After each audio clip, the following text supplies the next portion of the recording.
morning and welcome to Safari Live on this slightly cloudy morning.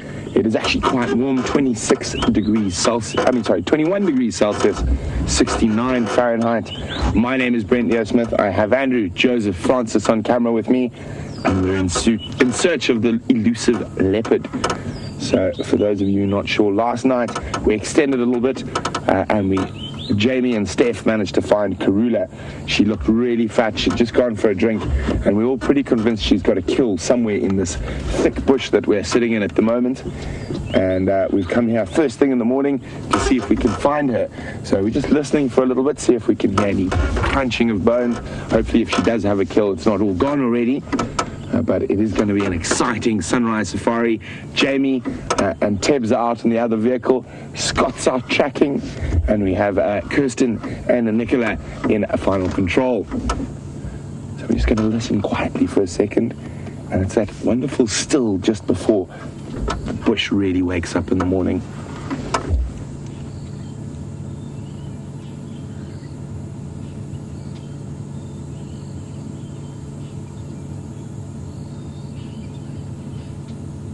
Nothing yet, but what we are looking for here is, as we move through, we're looking for any prominent trees where she might be able to hoist a kill. What I'm going to do is I'm going to move back out of here, get back onto that elephant path, and go around the block. It is possibly the thickest area on Djuma, and the elephants have broken a lot of trees, so it makes it a very difficult area to off-road. But I'm hoping, and as soon as first light comes, I might take a stroll into the drainage line on her tracks where we last had them last night. If we don't get any success from the vehicle, I'm not going to be silly. I'm going to wait till I can see what I'm doing before I go meandering around the bushes.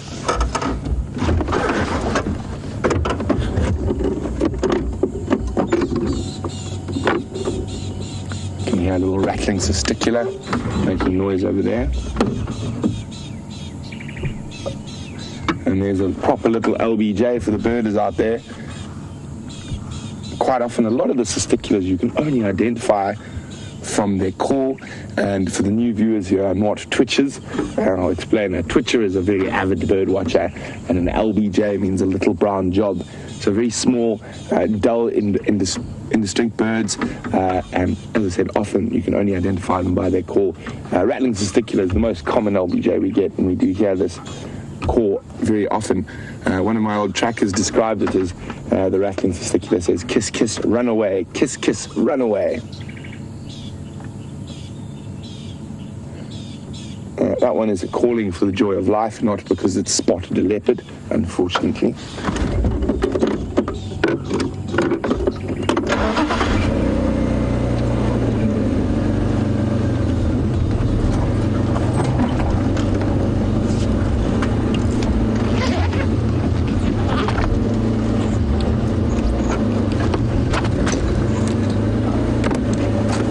Hello, Thorns.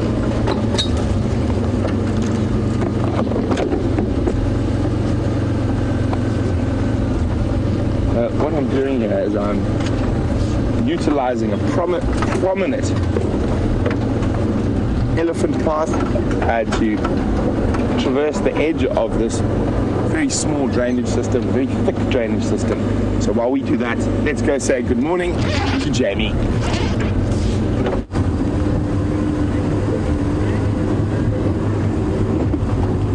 Good morning, ladies and gentlemen. Welcome to the Sunrise Safari. We're on the bumpiest part of any road in Djuma. Up we go. There we go. So, thank you to Chris Rogue, who sent us through an update about the lapping sounds or the drinking sounds that she heard at the Djuma Dam sometime in the middle of last night, around about 3 in the morning. And Chris, I've come across to just double check and see if there's any tracks that might give us a hint as to what that animal was, because unfortunately it appears as though the camera didn't quite manage to find it. I'm just having a look now, and so far what I've seen the most of, I haven't picked up on any leopard or lion tracks. Lots and lots of hyena tracks. Makes me wonder whether they didn't come wandering through especially with that salty hippo that they've been feeding on in Torchwood. I'm fairly certain it's our clan that's feeding there. I'm going to use my spotlight to help me out. Lots and lots of hyena tracks. I suspect that that's maybe what was drinking last night. But you never know, and because it's a little bit dark still, I could well have missed something. We are, of course, all waiting with eager anticipation to see which lion pride is going to come back to visit us first, or which group of lions is going to visit us first.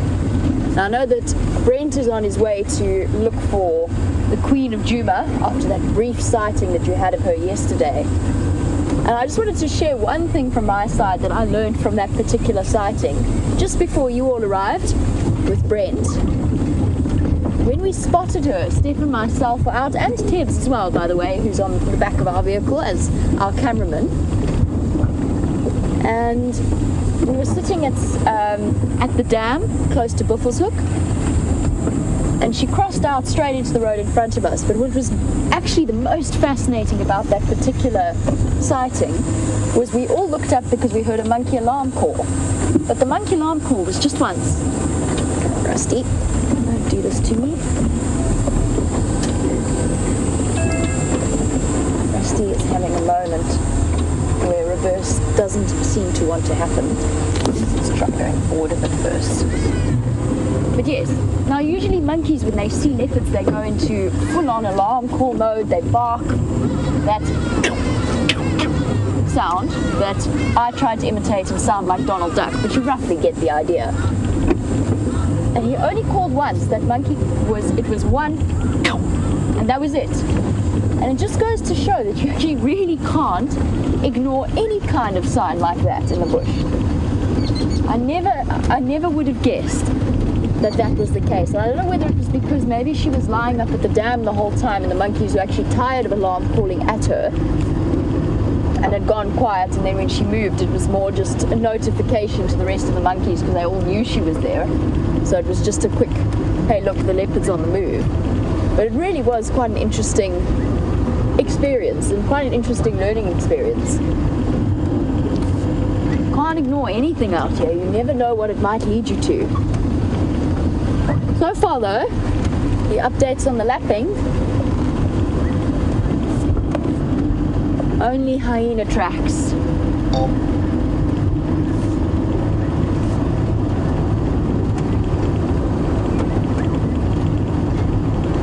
Well, this is wonderful to hear.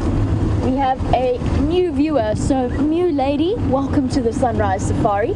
I'm sure you will become as addicted as the rest of us are to these wonderful live moments.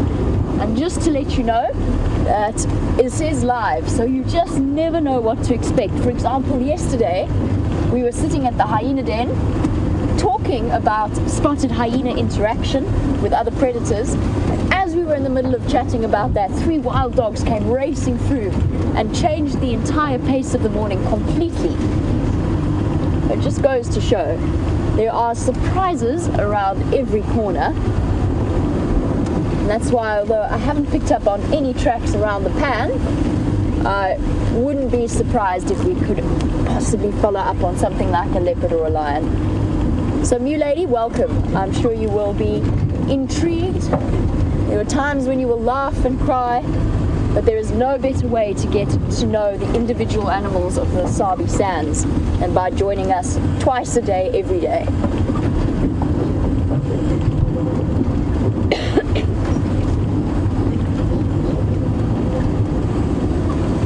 Right at that twilight hour in between night and day.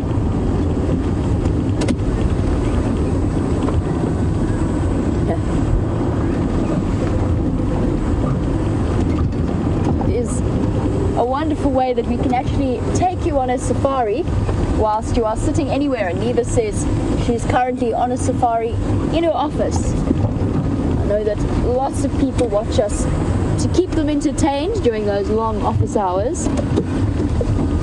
It's just hyena tracks. I'm gonna just double check, yeah. Definitely hyena tracks. So they've been up and down the road all night. I will show you a nice hyena track when it gets a little bit lighter and the light's easier to show you. It's also interesting to think about the sounds of an animal lapping. It's interesting that Chris picked up on the fact that it was probably a predator, and they do drink very differently. Now, in my experience, just as an interesting observation, and you can see it in your pet cats as well as your pet dogs, but it applies to the larger cat species as well. But quite often, leopards and lions are more quiet in terms of drinking. The way that they curl their tongue backwards when they start to lap, and they use the water tension to pull the water into their mouths, versus the way that dogs drink, which is to lap in a much messier, much noisier way. Now, my experience with hyenas has taught me that they have a very similar approach to dogs. Of course, they're not dogs. They're actually closely related to the cat family, but they sit in a family all of their own.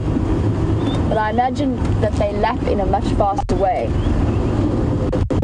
Evolutionary biologists have suggested that that's because with the cats, they tend to move in a less haphazard and generally more solitary way, or slightly, in the case of the lions, a slower way. So a leopard is solitary, doesn't need to rush its drinking, drink for a bit and then move off if it has to, if it's threatened, and then come back.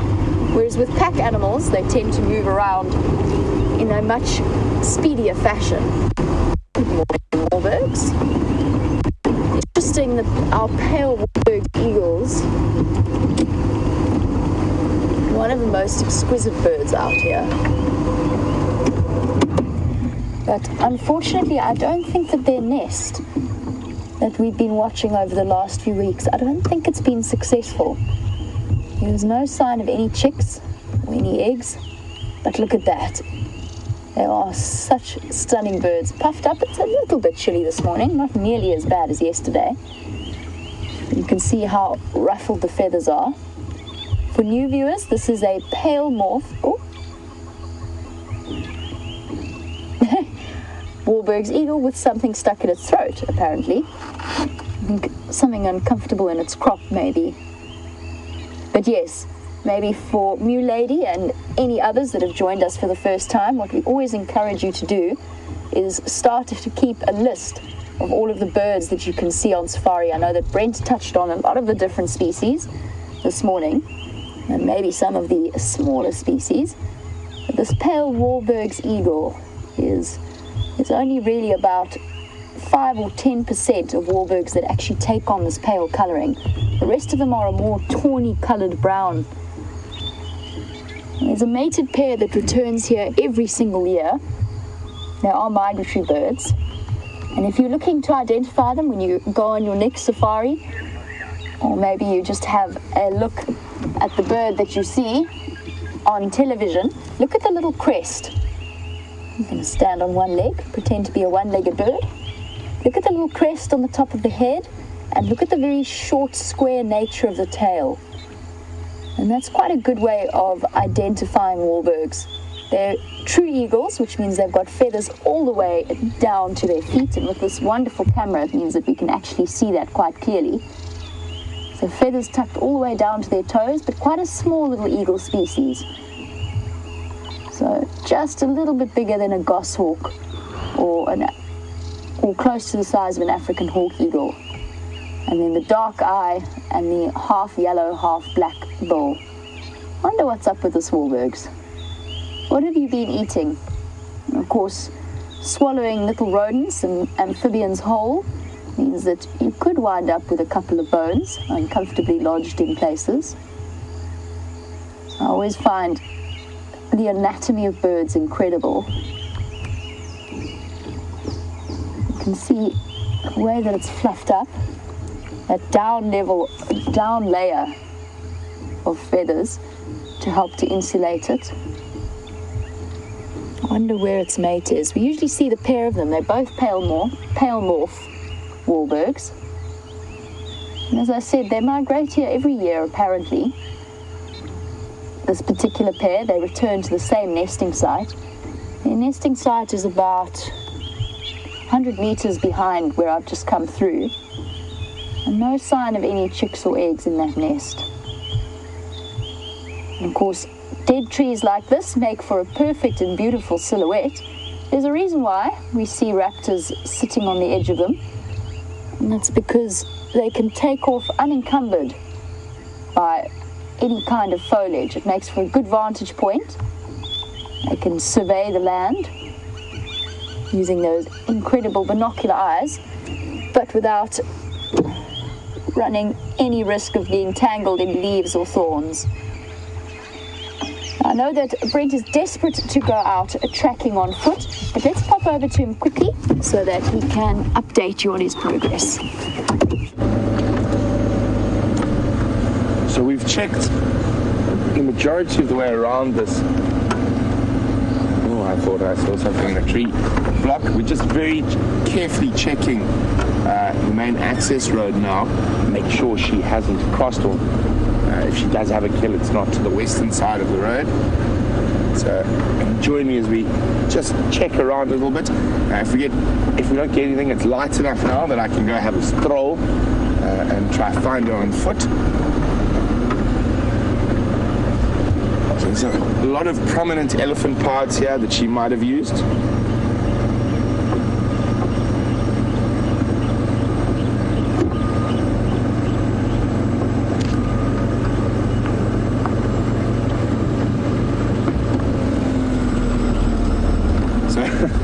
Clown Sharon says I should put the man bun on to transform into the safari samurai to aid in my task of finding Karula. You can see there's a lot of prominent elephant paths that lead between two water holes here. So if she was going to walk through here, she's probably going to walk down one of these paths. We're just checking them very carefully. What makes it quite difficult is there were lots of elephant in this area last night, and they might have obliterated tracks.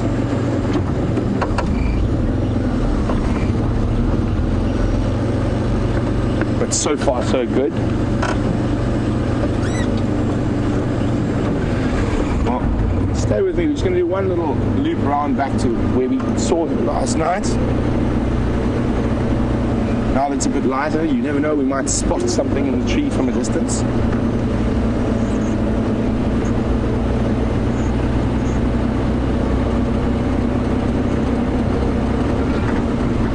Another big elephant path.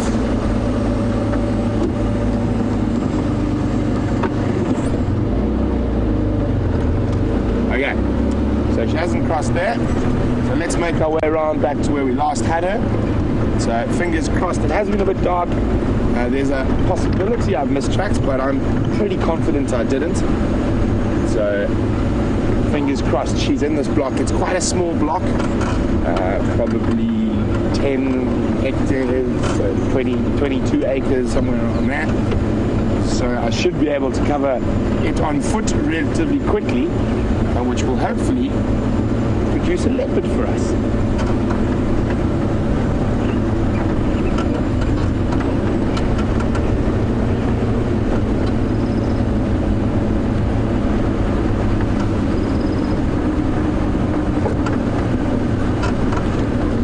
So, a good morning and a warm safari live welcome to Zoe. Zoe would like to know, do leopards ever catch monkeys? Most definitely, Zoe. I think Jamie had Karula with a vervet monkey kill, or James possibly, I can't remember. I think I was on leave when it happened. Could have been Scott, but any of the other three, just not me. It was Scott, there we go. They do, and leopards, like most predators, are opportunists. Actually, you know what? Let's just have a quick look down at the water. Maybe she went for a drink. So, let me take you through my reasoning why I think she's got a kill here. So, she was very fat-bellied when we saw her at the end of the safari last night, and she came directly from Sydney's waterhole. So quite often when leopards do have kills, they will leave the kill to go have a drink. And across our western boundary, let's just have a look where we can see through there. across our western boundary, there's a pan very close. So I think if she'd be on the western side of the road, she would have gone to drink there rather than here. And almost smells like there's a faint smell of meat in the air when we're around that drainage system. And there we can see there's nothing at the waterhole.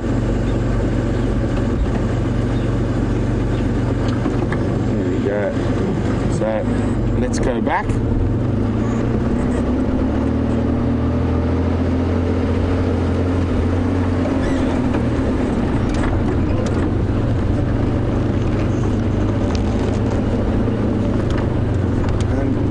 Like the cloud cover is getting a bit thicker, so it's quite warm this morning, and that's because the clouds were there overnight. And quite strangely, a lot of people assume that when it's cloudy it's going to be cold, but quite often if you had a warm day like we did yesterday and then the cloud cover comes in overnight, it acts as sort of an insulative blanket, so the warm air can't actually dissipate up into the cool night sky, so it holds the warmth in.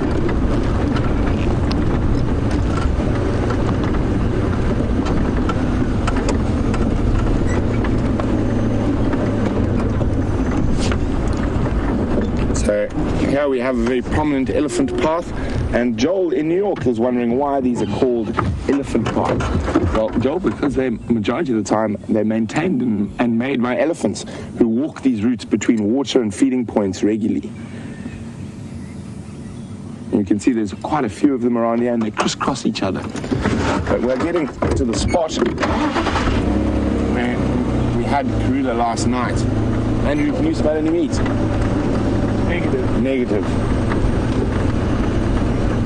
So this is where she walked off from right here. We were parked just like this, and she actually walked right in front of the vehicle into this little dry creek bed.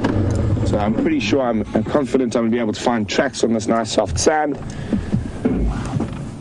So while I go for a stroll, let's go back across to Jamie, see what she's up to, and hopefully when we come back, we might have located the Queen of Juba.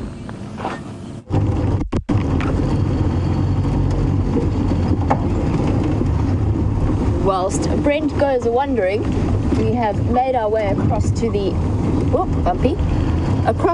Ruwati drainage line, which is always a good place to come and follow up on any kind of animals. Now I know that Brent's been chatting a lot to you guys about seep lines and underground places where the water flows a bit closer to the surface and allows for vegetation to carry a bit more in the way of nutrients and just be a little bit greener. The drainage lines have a very similar effect. So obviously a drainage line is essentially the cumulative effect of all of that draining at a point where the water can flow down and through a channel. Coming along places like this, you can actually see how much greener the vegetation is. And the animals know all about it. It's also denser, so for animals like kudu and inyala, it's a good hiding place. And actually, speaking of good hiding places, I'll leave it for Scott to tell the full story. But Brent and myself heard Nikki and Scott having a good giggle last night, and they were met with a bushbuck in their shower. But I will leave Scott to tell you that full story on the sunset safari this afternoon. Very entertaining, but shame. Poor little animal was probably looking for some water and a nice sheltered spot to spend the night. I don't think they appreciated it though in their shower. They have an outside shower, by the way, which is how it got in. We've had close encounters with Nyala, bushbuck.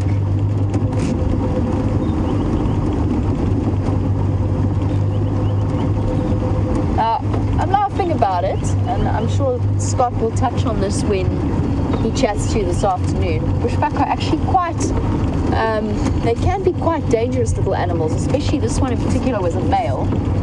And we've told a couple of jokes about Brent and his Inyala experience as well.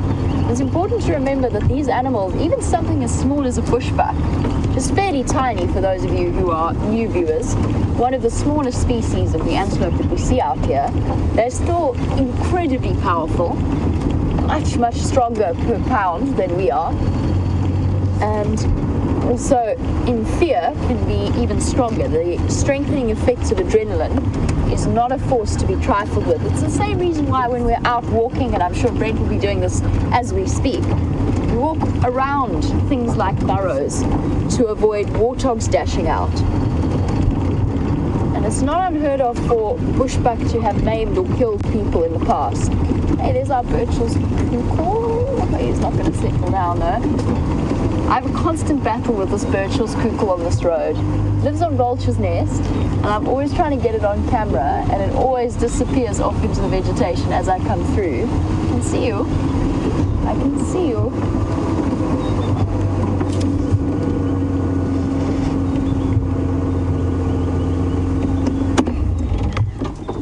There we go. A bird that looks almost like a raptor species. This is probably the best view we're going to get, hidden behind the vegetation. And you can be certain, and it always disappears as we try to have a look at it. But chatting about bird species, Brian, you've asked how many different species of eagle that we get out here. So I'm going to utilize my book at the same time, but let's start thinking about it. In the Sabi Sands itself, fish eagle, there's a tawny eagle, there's lesser spotted, there's steppe eagle, Wahlberg's eagle.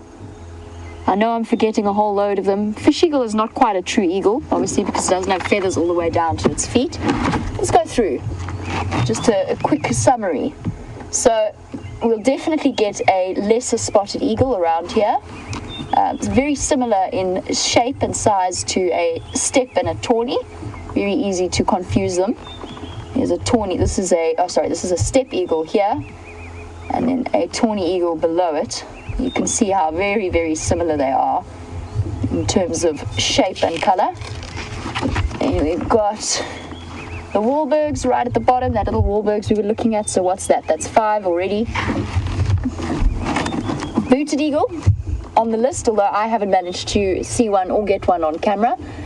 Hawk eagles don't count. Oh, no, they do, actually. Sorry, hawk eagles. So we're on 6, 7.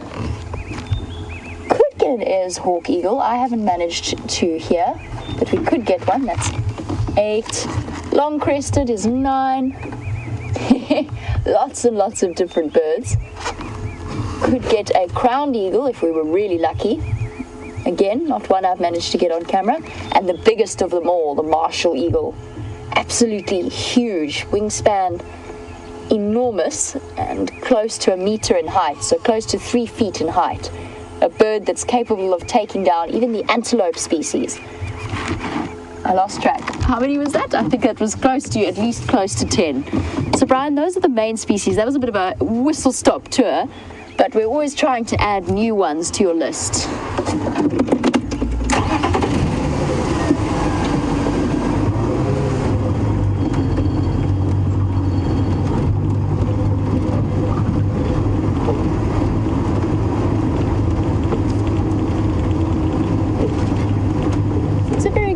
From Tom, who's watching in Dallas. So Tom is comparing our sort of different range of species to those in his hometown of Dallas, Texas. You're saying he's comparing the two of them, and in Tom's particular area, there are only 2 species of eagle, but lots of hawks. Whilst out here, we have lots of species of eagles and less hawks. And it's a good point. I mean, we've got lots and lots of smaller birds of prey that are similar to, or hawk-like in their hunting style and in their appearance. And I'm thinking, of course, of the goshawks, named, of course, after hunting geese, as far as I know, being used to hunt geese. But goshawks and things like lizard buzzards, honey buzzards, I've said lizard buzzards, chikras, African goshawks, all of those little species that we do get to see. And I think it is fascinating to see the way that the animals have evolved to occupy very similar niches, but just so subtly different. It's also fascinating how adaptable the animals are. So it's very common, even though they are fierce hunters in their own right, to see something like a bat petelia or a tawny eagle actually foraging on the prey or on carcasses that have been brought down. And I know that's one of the things that Brent will be looking for while he's trying to see if he can find Karula's kill, is the fact that,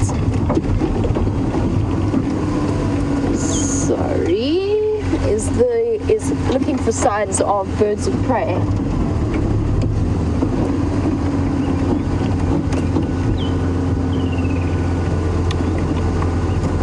Hyenas. Zoe, sorry, I'm just double checking because this is one of the big pathways towards the Djuma Dam. I wanted to see whether we could identify the mystery lapper that wandered through in the middle of last night. But Zoe, you were wondering whether we ever see the birds of prey catch something like a squirrel.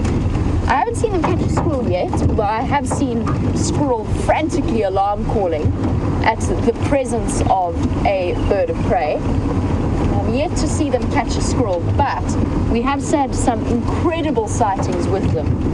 The one that comes to mind for me, they've been up and down here all night. This is also, by the way, the road, it's a direct link between where the dead hippo is on Torchwood and their den. So they've been moving up and down here all night. The hyenas, that is.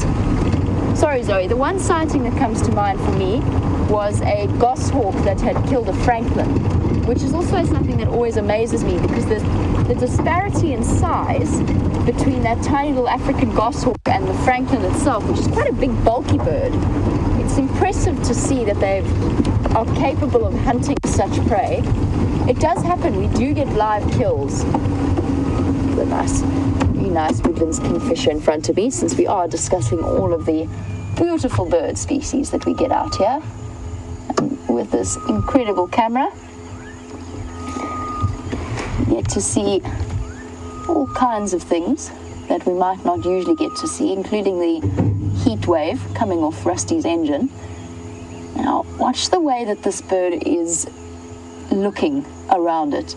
So although it's called a kingfisher, a woodlands kingfisher, in fact, most of our species of kingfisher out here are not, in fact, fishers. And they mostly prey on things like crickets and insects. And that's what this woodlands is doing now. Cocking its head from side to side. Obviously, it's got a blind spot. The way that its eyes are positioned, it's got a blind spot directly in front of its beak. And so it has to turn its head from side to side in order to spot prey. But vision that is far better than a human's, and also has a further spectrum of light to it. So they can see, some of them can see ultraviolet spectrums, and that's a great way of assisting in their hunting. And while we sit here, just listen to that ghostly whistle.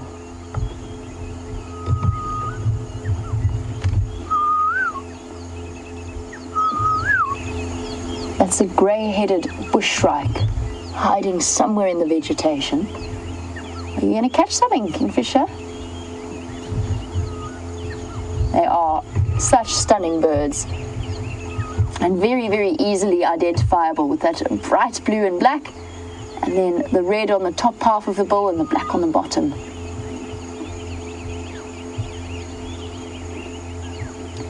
There's a pair of them that lives in the house with us.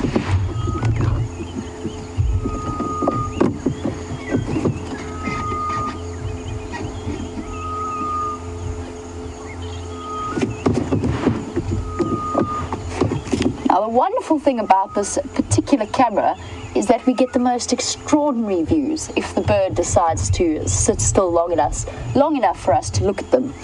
And one incredible sighting we had was with a tiny little pearl-spotted owlet. And Ben Phillips, I know you were wondering if there are any owl species in South Africa.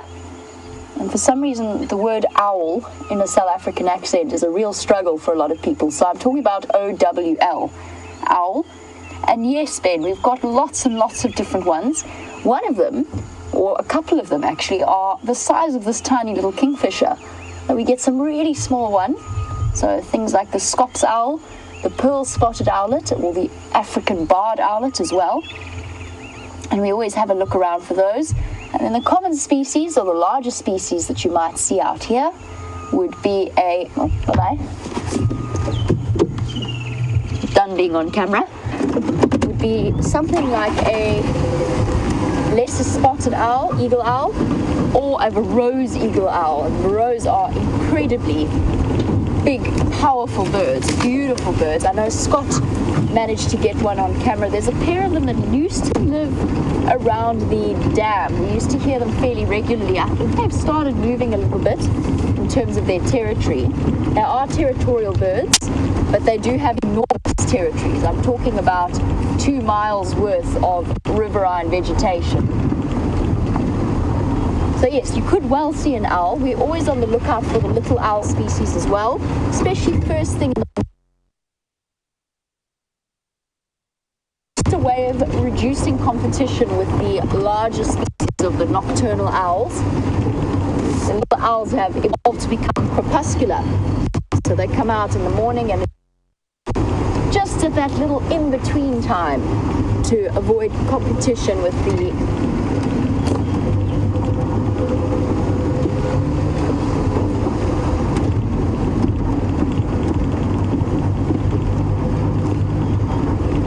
about that. We just went through a bit of a signal patch, and of course it's one of those inevitabilities of live safaris, is that sometimes you do just get gremlins attacking your technology.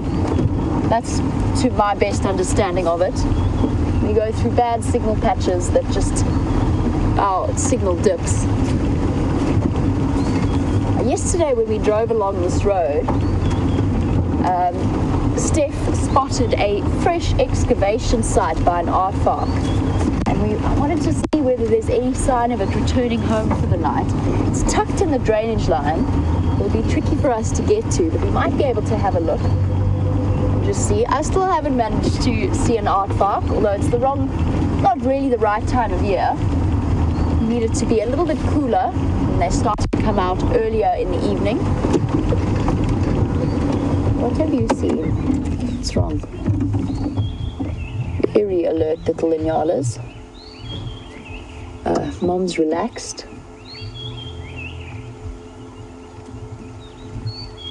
They were all looking off directly into the drainage line. But I think that was just being cautious. They might have heard a sound there because they've relaxed and they're making their way in. Hello, little one. Wandering through at the back. I think I even see the beginning of horns there. Look how spotty that one is as well. Got lots of little white dots. I wonder if this is our joker. And for those of you who have missed some of the Inyala sightings we've had over the last few days, there's been a group of Inyala that has really enjoyed the cooler weather, and they've actually been playing with one of them running round and round in circles, and it's such fun to watch. It's nice to see animals actually having fun.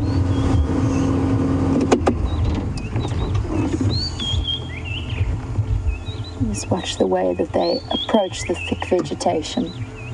And I actually want to show you something before it walks straight. Oh, okay, it's going to. Hello, little one. This is the group. So I just want to show you something walking across the road in front of us. The tallest land mammal, and I had no idea that it was there. A big female. Sure.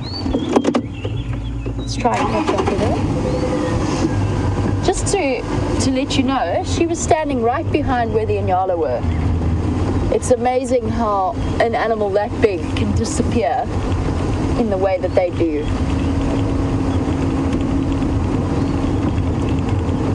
Where did you go, big girl? She's on a mission though. Walking fast.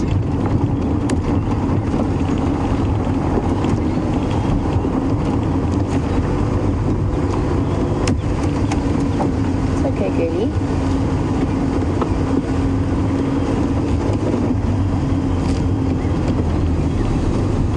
She's going to play hard to get with us.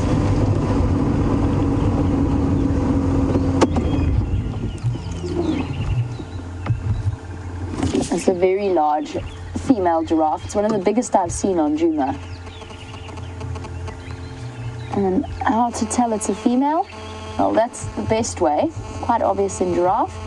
But I noticed on the top of her head as well, those ossicones, which are currently hidden behind a branch, are tufted.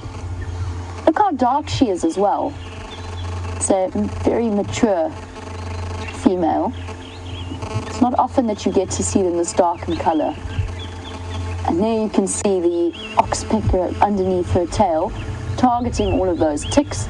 You can imagine what a relief that is for her. Look at that, that must be so itchy.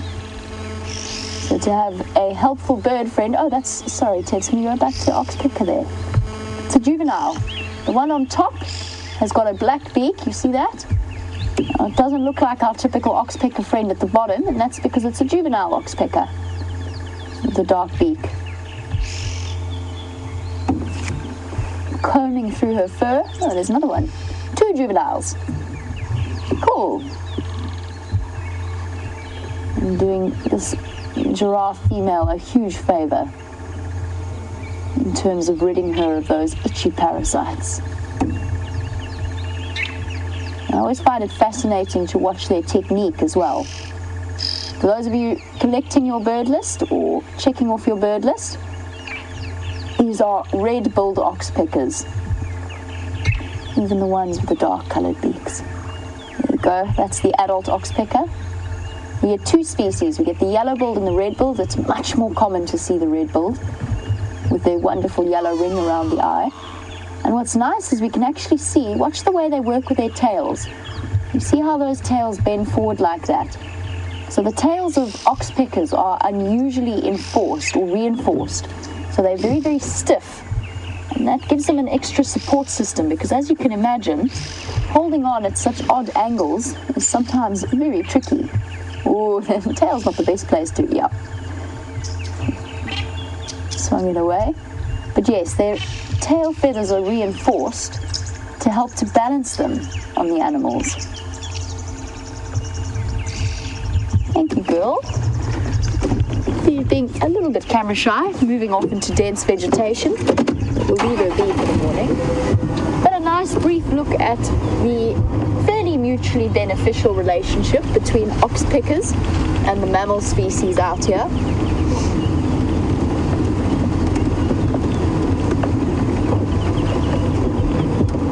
Definitely the group of Inyala that we know. This is nice because now we get to actually really see the difference between the females that we saw earlier and these teenage boys that are starting to get that dark color of the males and the fluffy beards down the front of their neck and along the top of their backs.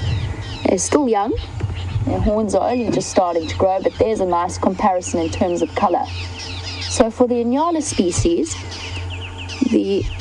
they have one of the greatest sexual dimorphisms of any of the antelope species. In other words, the males are very different from the females. You can see that real difference in color. Beautiful antelope either way, and now there's a nice big male that's coming up behind them, so you can see what the males look like when they are fully grown. And this is a big Inyala bull. Ivory tips on his horns, not actual ivory, but they're called ivory, the pale tips. And that beautiful, thick, dark coat and fur. And he uses that image of himself, puffs himself up to make himself look bigger as a way of scaring off rival males. That's a nice way to look, and that's for new viewers who hear us referring to bulls and cows. I refer to the giraffe female as a cow. I refer to that male Inyala as a bull. That's actually where the division happens. Because Inyala are so different, the males and the females, there's a division that happens in terms of naming. So anything that is the size of a female Inyala... Good morning. You can be turned down for a moment. Anything that is the size of an Inyala female or smaller is referred to as a ewe, and the males are referred to rams. So when we stop at impalas, we call them rams and we call them ewes. But anything that is the size of an Inyala bull or bigger is referred to as a bull and a cow. So that's just one of those interesting little aspects. That's where the division happens. I'm always looking for them. Lissalapa, we've stopped at the beautiful Inyala, but there's one other antelope species that we've been following very regularly, or trying to at least, I've been trying to, and that is the pregnant kudu, which is part of the same family but bigger than the Inyala. And there's been a couple of enormously rotund kudu cows. And Lissalapa, you're wondering if I've paid a visit to her. I saw her after the live show ended, I think 2 days ago, still pregnant. The one that I'm thinking of with the stripe division down her right backside. So the white stripes that run down the side of them. She's got quite an easily identifiable feature. But for new viewers, we came around the corner. I've been trying to follow these pregnant females without stressing them, obviously, but trying to kind of get an update on their progress every morning. And we got so lucky the other day. We arrived just maybe a couple of hours after the birth of one of these kudu calves. And luckily, because we'd spent a fair amount of time with that particular kudu group, the mother was perfectly relaxed in our presence and actually stood in the road and suckled her newborn calf. I'm always on the lookout, but Lissalapa, I haven't seen them in about 2 days. This is a good place to continue looking.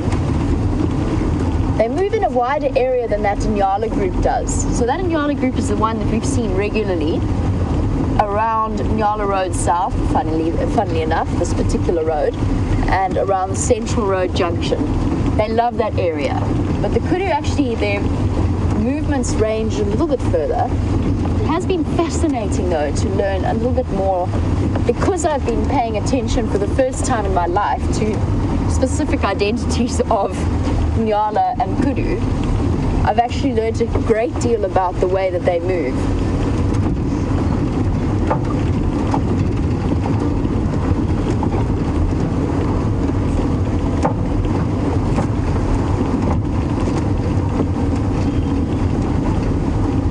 Go through a bit of a dip in signal here, so I'm just going to go quiet. You can enjoy the flashes of scenery until I cut up the other side.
Be a little better to chat and then have you guys miss anything that I was going to say. But we do have a question, since we've been chatting a bit about birds. We have a question from Siberia Zumi about our different kingfisher species, and I'm actually going to stop so I can show you. It's much easier so that for you to see pictures. But Siberia Zumi wanted to know what the difference is between the woodlands kingfisher, the brown-hooded and the grey-hooded. Let me stop for a moment so that I can show you. I wanted to see if those Dacre were going to stop running, but I think they've disappeared. There were a couple of them just in the road ahead of us. Ooh. Hello, little boy. You took me by surprise. Yana everywhere. You've got to look left and right in this place. Let's have a look at that little teenage boy while I find a picture to answer Siberia Zumi's question.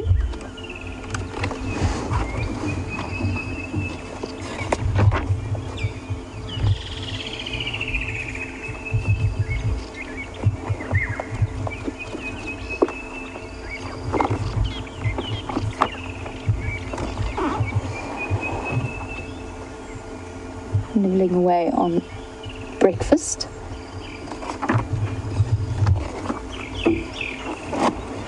Okay, so this is probably the easiest way. We'll start with the grey-headed, which is one of the ones that Siberia Zumi asked. Have a look in particular at the chestnut belly without any kind of sort of rufous stripes along the belly. This is the one that's easiest to confuse with the brown-headed. So totally red beak, grey head, and that combination of black and yellow on the wings. Now if we go down to the bottom one, which is the brown-hooded, that's probably the easiest one to confuse. So you can see it is not that clear. The distinction between the brown and the grey is actually not that clear when you see them in real life, especially if you get a quick flash of them wandering through. And maybe one of the best ways to actually tell the difference is there's a bit more sort of rufous colouring to the belly with sort of patchings of dark feathers. Buff is the way that they describe it in this book. That's probably your best way of telling the difference between the grey-headed and the brown-hooded, which are the ones that are easiest to confuse out here. If we go up and we have a look at the woodlands, there's much more blue for a start, and there's also that distinctive black or black at the bottom and red on the top in their bills. So, and it's also much larger than the grey-headed and the brown-hooded. There's one other kingfisher species that I haven't yet to get on camera, but could possibly occur here, and that is this little striped kingfisher. You can see how it could also be possibly confusing, but it's got a black on top and red below and striped breast, and that's one that we always keep an eye out for. I personally haven't managed to get one on camera, but you never know, there's still hope, and they definitely occur here. Lots and lots of kingfisher species. We haven't been seeing the fishing species, so the pied and the giant kingfisher, for a while. There's not much water and there's not much for them to catch around here. They're not insect eaters like the rest of the species. And of course then there's that beautiful bright purple with the yellow bill, that bright tiny little pygmy kingfisher. We always keep a lookout, and it's almost like a treasure hunt, finding all of the different bird species that we find out here. And speaking of treasure hunts, I wonder how Brent's treasure hunt for the Queen has gone. Let's pop over there and find out.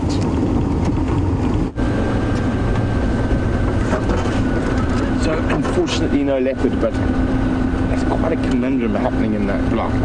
So I guess there must have been easily 100 elephants through there last night. They could have quite easily chased her. So very difficult to see tracks as well, as they've just walked all over. Also, I did find a drag mark. So for those who are not sure, a drag mark, it's generally a predator that's been dragging a kill. But this was being dragged by hyenas. So it is possible that if she did have a kill, she didn't manage to hoist it up into a tree, the hyenas might have stolen it, which would have caused her to move on, and with the huge amount of elephants in the area. So we're going to check Sandy Patch Road quickly, just very slowly now that there's a bit more light, checking for tracks. I've rechecked this area and I still don't find any tracks crossing, but there have been a lot of elephants, so they might have walked over her tracks. Also, as our regular viewers will know, Kula is very sneaky. She's probably one of the most difficult leopards I've ever tracked, because she tends to change her mind a lot.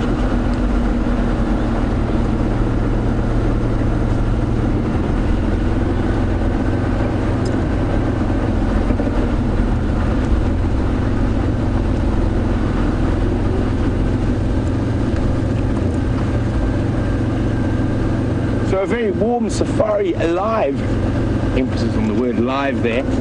Welcome to Max Lawson on YouTube, who's wondering, is this really live? Well, Max, since I'm answering your question, I hope that's proof enough for you.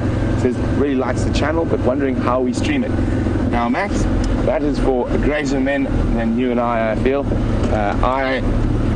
We have some tech genius wizards, joke around cap, some of them can read code as it across the screen.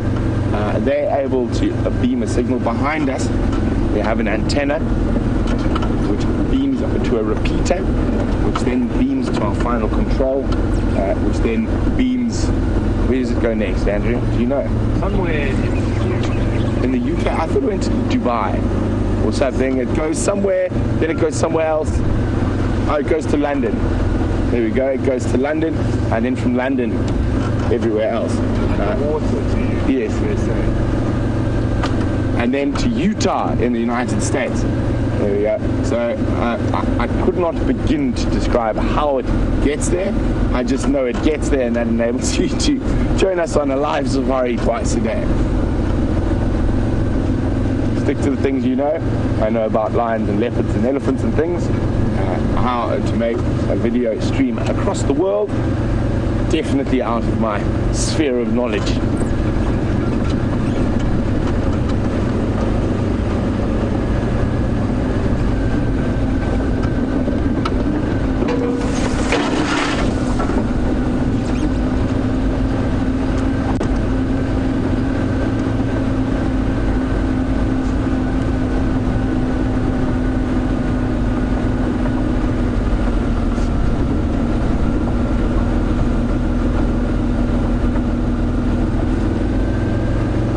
Good morning to Eric in Virginia Beach.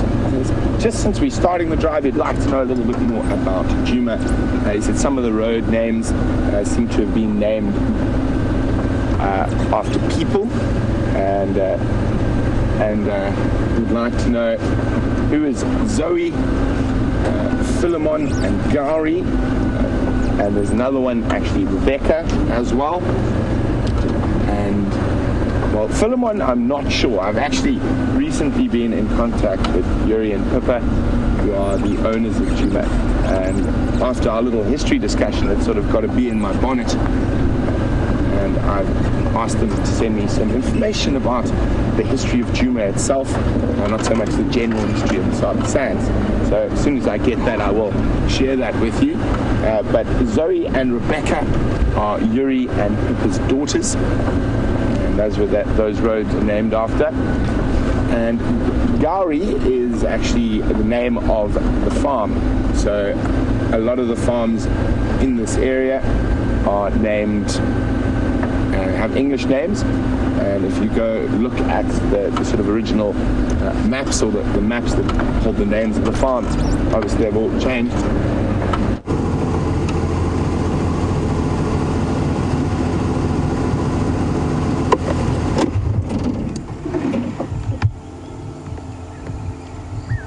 Look at this! How incredible! It's a Black Mamba, and a huge one. Awesome stuff! That is so cool. As we came round the corner, he reared up in the road in front of us, and we got to see the black mouth as he hissed. Look at this. One of the most awesome snake species out here. There you can see that shape of the head. So typical of the Black Mamba species. Called Black Mamba because the inside of their mouth is totally black, seeking refuge in the tree. One of the most venomous and awe-inspiring predators out here. Packs a powerful neurotoxic venom.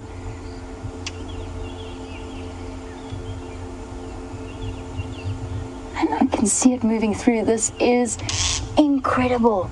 You can hear one of the bird species furiously alarm calling. Look at the way it's lifting its body up. When we came around this corner, it lifted 2/3 of its body and flared the slight hood that it has. Wow. This is one of my most incredible sights. And look at it extending its body.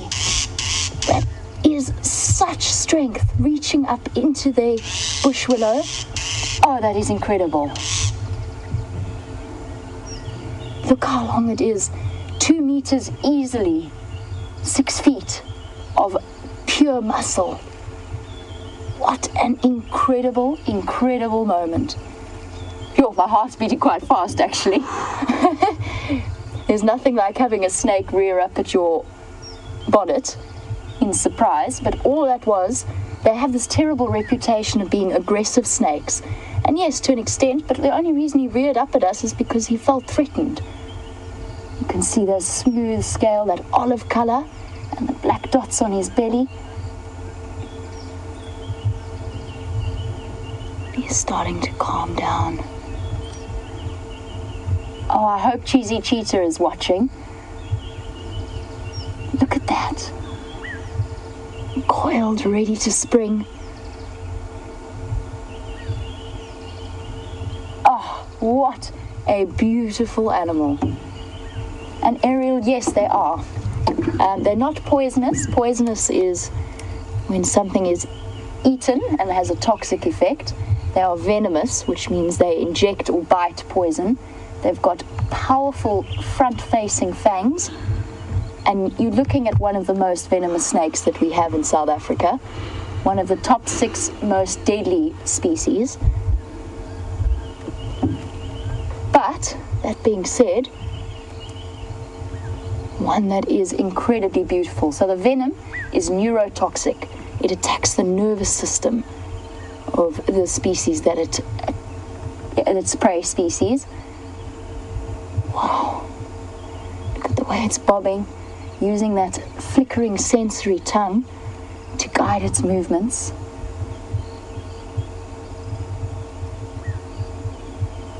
They are breathtakingly beautiful. So essentially within South Africa itself, we have a couple of really deadly snake species. This is one of the top deadly ones, and it can kill a grown man in the space of about 20 minutes after the bite, unless a person is given urgent medical attention. That being said, you don't understand how rare bites actually are. 90%, or somewhere around that statistic, about 90% of snake bites that happen with people either trying to play with or catch and remove these deadly creatures. And you should never ever try and catch a snake unless you know exactly what you're doing. And they've got this awesome and terrifying reputation, which you can understand, but it comes from people interfering with them. And now you can see how relaxed the snake is in our presence. And Kevin, you want to know how close we are.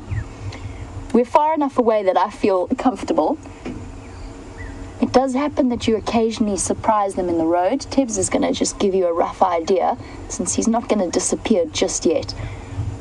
And if we zoom out, you can see we're probably about, what would that be, about 5 meters away from the start of the car. So we're sitting here, he's sitting comfortably in a tree there. And I've given him plenty of space to feel comfortable. We didn't when we first came around the corner. That's the thing about live safaris, as we always say. There's that tip of the tail. So he reared up in fright and gave us quite an aggressive response, but that was just fear. Look at that incredible head shape. Oh, so exciting. This is the best Black Mamba sighting I think I've ever had. Vanessa, I'm not sure. I actually think that he came out to bask in the morning light.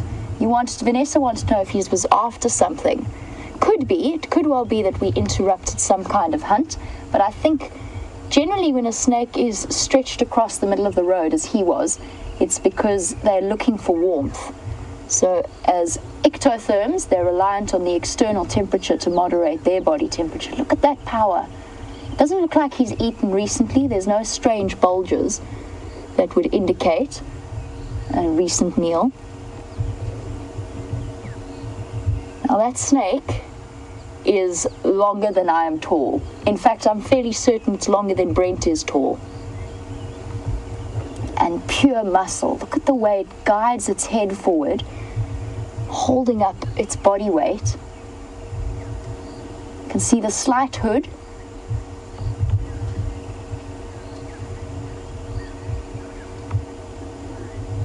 No. Gerard, you are absolutely right. Not a snake we want to find in our kitchen. I know that many of you have been updated as to the saga of the spitting cobra that was spotted on the microwave of our camp. They are lightning fast, as are all snakes. Their speed is not to be underestimated. Their reflexes are not to be underestimated. That being said, as I mentioned, it's purely a fear response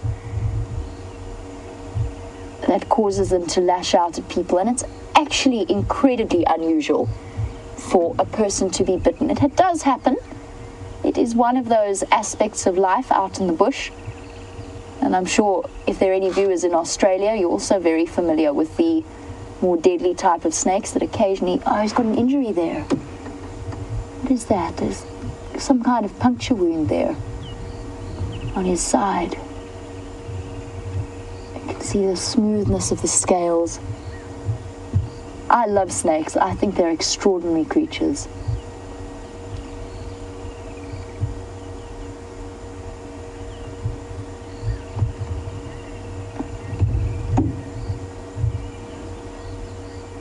Absolutely, Janet. What?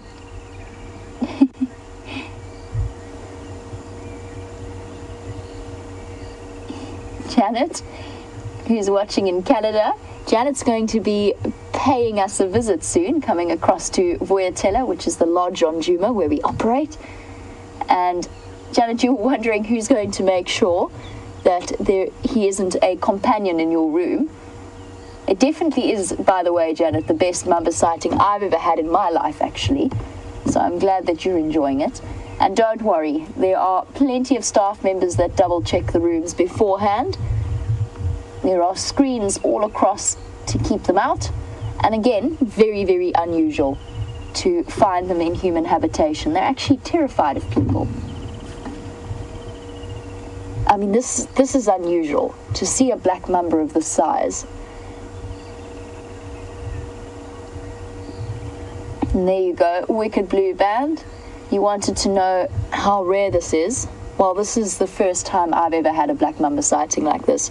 Usually they are over in a split second as the snake dashes into the hole, or a termite mound or a log or something. And obviously you don't go trying to play with black mambas to try and see them again. So to have this opportunity to really study the snake in motion, it's a first for me, and I've been out here years in the bush. Very, very unusual in a black mamba's case. You get to see puff adders, which are slightly more slow, or boomslangs.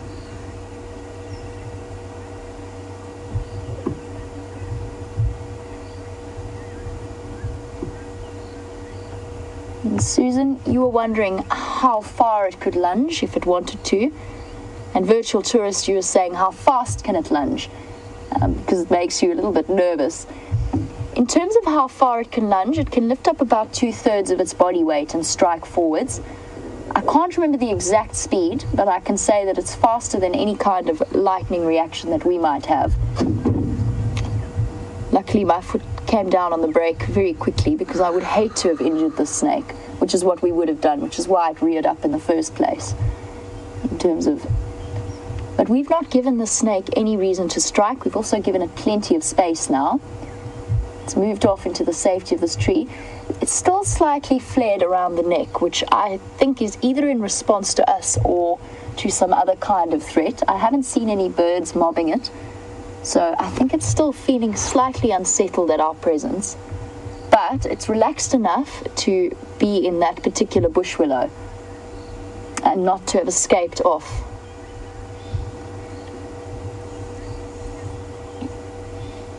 In terms of the potency of the venom, Margaret wants to know which is worse. Is it a cobra or a mamba? And the answer is the mamba's venom is more deadly, and it actually acts faster. The differences with cobras is they tend to come into contact with people more frequently. But again, when I say more frequently, I'm not saying this is a common occurrence at all. And it's only really where food has attracted rodents, and rodents therefore have attracted the snake itself. And the other thing, of course, with cobras, especially spitting cobras, is that, as their name suggests, they spit. So their venom can actually travel further than this black mamba can strike, and it contains both neurotoxic and cytotoxic, so cell-destroying aspects to it. and they have incredibly well practiced aim. It's always important that you make sure you've got your eyes protected if you ever encounter a spitting cobra. Now, if you ever come around the corner and you find yourself faced with a rearing black mamba, as we did, your best approach, or a rearing spitting cobra, your best approach is to remain absolutely still. If you're far enough away, so if you're more than, for example, I would say about 6 feet away from the snake itself, you can try and back off, give it as much space as possible, so that you don't provoke any kind of aggression towards you out of fear. And 99.9% of the time, the snake is going to want to move away from you. You just want to make sure that you don't corner it or threaten it in any way. This is incredible. I have never had a black mamba sighting like this in my life. The camera's going to wobble a bit because since we started this sighting, I've had my foot on the brake and I haven't actually let the vehicle relax into the clutch. So you're going to get a bit of a jolt. There you go. Because my right leg is now cramping. Instinctive foot on brake response.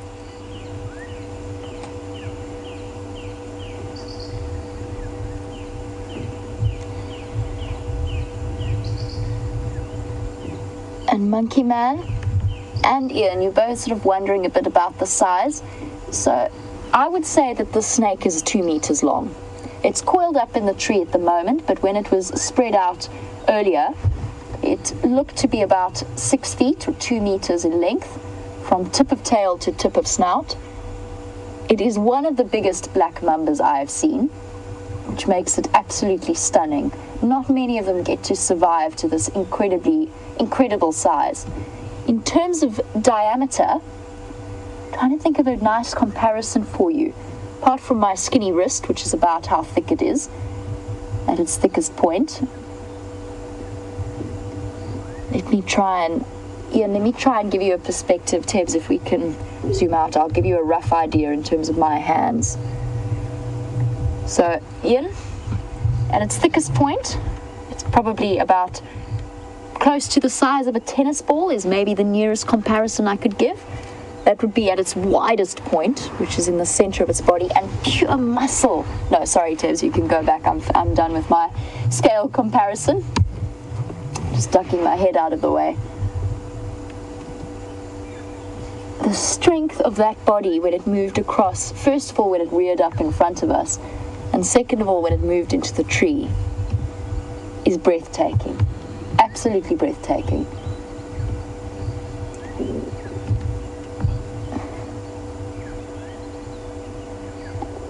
Now, we don't know if it was out hunting or if it was basking, but if it was hunting and searching for some kind of meal, as I said, it doesn't look as though it's eaten recently.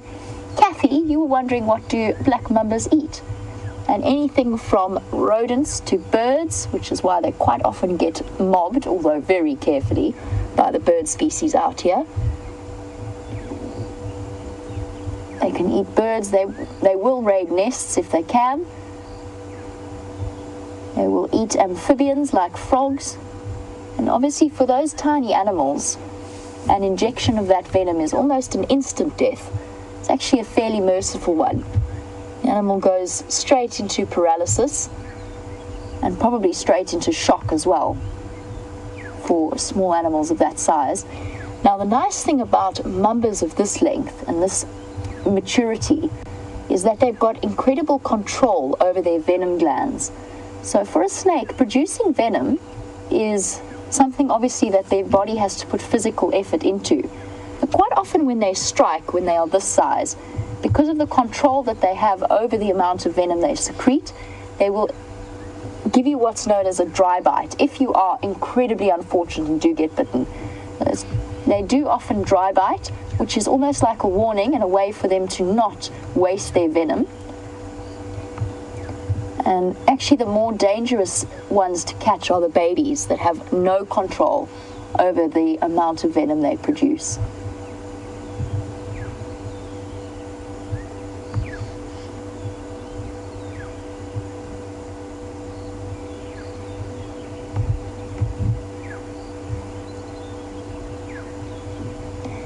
Bethany, these snakes are incredibly comfortable in trees, but they generally hunt on the ground. It's more common to see them on the ground. You wanted to know if it's in the tree because of us.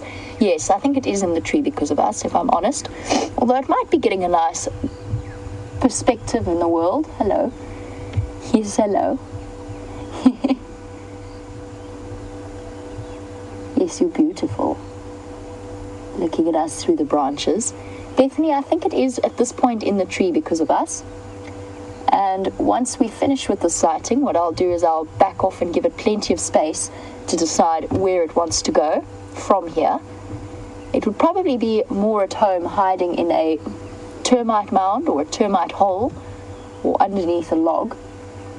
And I think the surprise of our arrival confused it a little bit. But because what was interesting was when we first arrived, it moved away from us. When we first went live with this, it slithered straight over a termite hole that it could have escaped into. I'm not sure why that was. I don't know if it was just slightly panicked at our presence, felt scared. But once we have finished off with the sighting, then I will give it plenty of space to decide where it wants to go. A snake like this is to be absolutely treated with respect.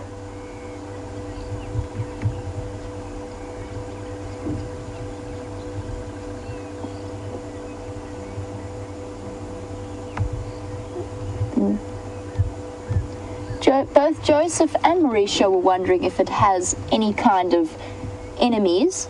And Steve and Jenny, you've actually put your finger on one such enemy. Yes, a honey badger will tackle a black mamba, although it will do so with severe caution. As you know, honey badgers tend to have quite a resistance to the venom of various snakes. Many of you will have seen that incredible clip of the honey badger that takes on, I think it's a cobra, and gets bitten, goes to sleep for a while, and then wakes up and eats the snake that it managed to kill. So they are phenomenal creatures in that respect, definitely with more resistance to the venom than we have. Other enemies it might have would be one of the eagle species, especially snake eagles that are specially adapted. That's why snake eagles don't have feathers on their feet, or one of the reasons that biologists have suggested that snake eagles don't have feathers on their feet, because they've specialized in hunting snakes, so they can extend their feet and be able to look down on them. And then the one big enemy that we don't see that commonly here, but that we definitely could, is a secretary bird, a big tall bird, close to 1.5 meters in height, with long bald legs that are equipped with powerful talons as a way of kicking and grabbing at snakes. And they are specialized snake hunters. I'll show you a picture when we've finished off with our snake sighting. This is just too amazing an opportunity to pass up.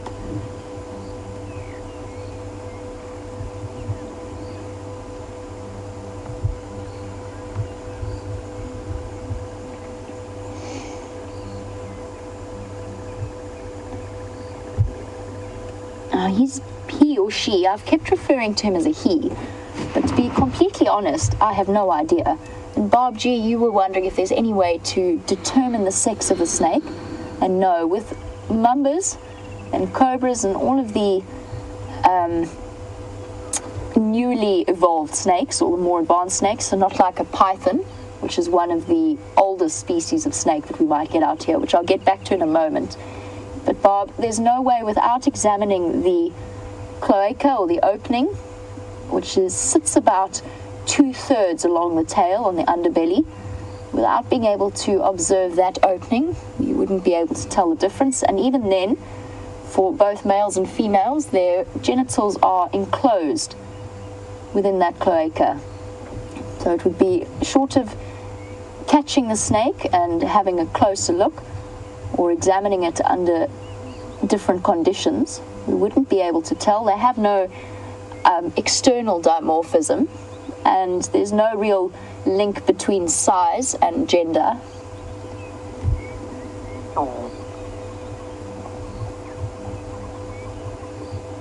And one extraordinary thing to continue on with the discussion about the genitals is Nikki was wondering how snakes mate. And in the case of black mambas, it's one of the most extraordinary spectacles to witness, especially with a snake of this size. And I don't have the picture on my phone anymore, but I've seen the most amazing photographs. What they do is they wrap themselves together. The male places his sexual organs, or the opening for his sexual organs, over the females, and they have penises that can invert themselves and then penetrate the female. Very unusual to see. It can be quite a long process. It can be quite an involved process. Their courtship is also almost like a dance as they wrap themselves around each other. And just an interesting aside is that not all snakes lay eggs. I know that you were saying that most of them do. You are absolutely right. Most of them do. But some snakes are what is known as, hold on a second. The brain has to work here. Oviviparous.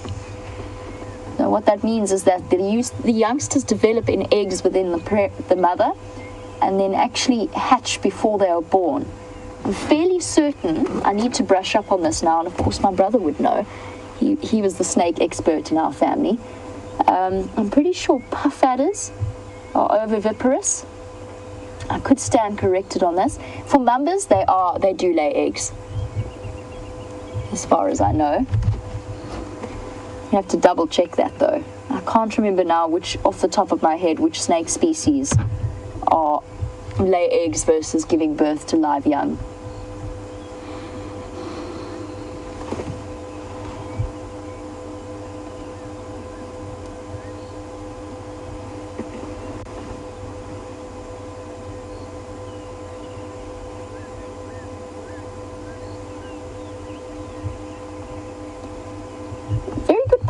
From Jim.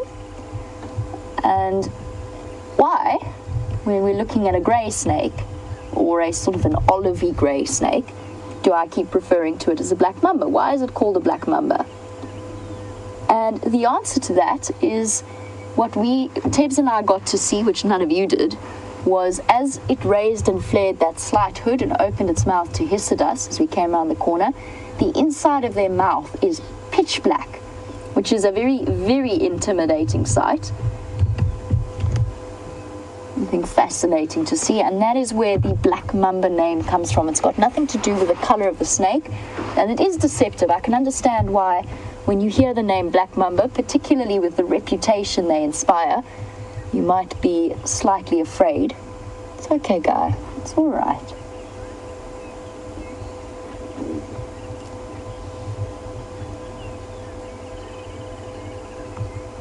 Okay, boy. But no, the name comes from the inside of their mouth. But their venomous cousins, the green mambas, which we don't find here, I find more towards the coastal forests. Those green mambas are called green because they are an electric green. A bit of confusion when these snakes were being named, but the olive grey mamba doesn't sound quite as intimidating as the black mamba. And I think that's why the name is stuck. And if you are confronted with one of these snakes feeling frightened and threatened, that is the first part that you see. And what I always find incredible is the way that their muscles are constructed, that they can drape themselves comfortably like this one has, all over this tree, all over the branches, and still hold its weight, hold its head up. The muscular structure and the skeletal structure working together to create that typical serpentine motion that we know so well is actually a wonder of nature. To be able to exert that amount of control over their bodies, we chat about it a lot when we talk about the elephant trunk, but sometimes I think maybe we neglect to consider what a beauty of evolution snakes' bodies actually are. So beautifully adapted. Oh, and while I'm on that subject, I chatted about pythons. Now, pythons are one type of snake. I said that they are one of the older species that we get out here, and what I mean by that is that they evolved sooner than snakes like this black mamba. And you actually can see on the snake itself, on pythons, you can actually see residual stumps at the base close to the tail where they used to have legs. And it's one species of snake that you can actually, as far as I know, you can tell the difference between male and female by looking at the size of those stumps. So obviously snakes evolved from reptiles like lizards that have legs.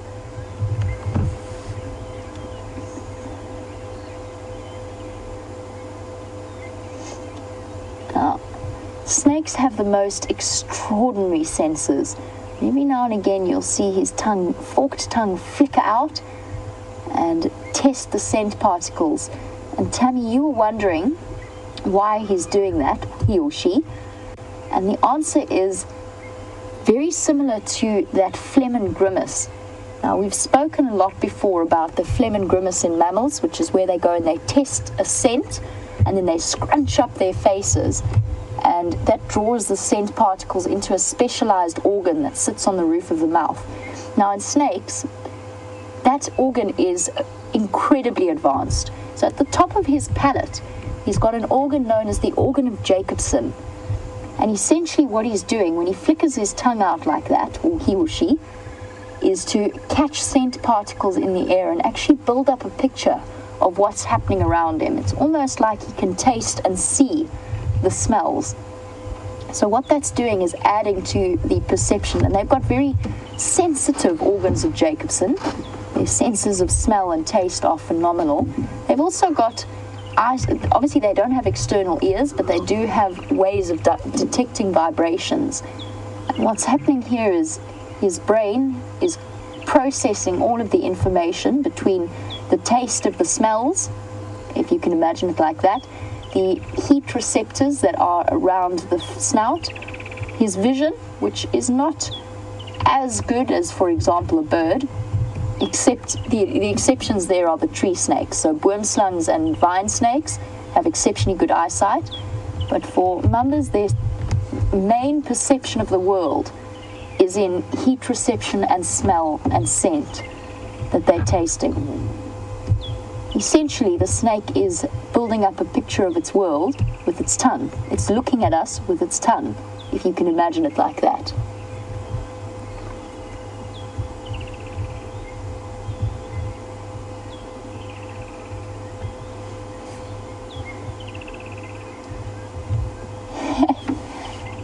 Hello, Mario.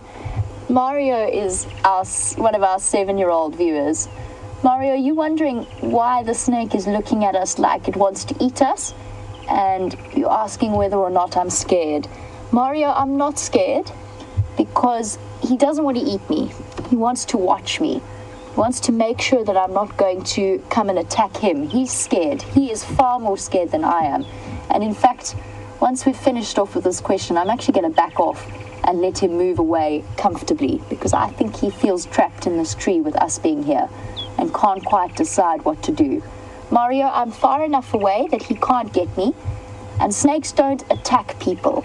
They bite people when they get scared and when they get trapped, but they're never going to come out to try and attack us. We're not on their menu. They don't want to eat us. So all he wants to do is make sure that I'm not going to shoot out and attack him. Now, guys, this has been the most phenomenal opportunity to study what is an incredible creature. But at this point, I think Mario's question is right. The snake hasn't moved out of this tree, so what I'm going to do, we'll still stay with him, but what I'm going to do is back up so that it can decide where it wants to go.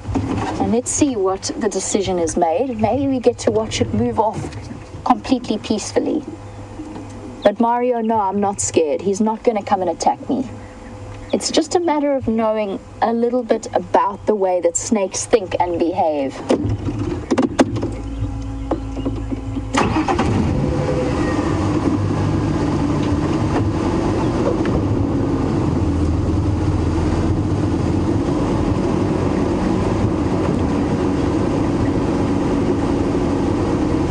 I'm backing up slightly. I want to see what the snake decides to do. But we can actually watch, since we do have this incredible camera, we can watch from a a more comfortable distance for the snake. Let's see what it decides to do.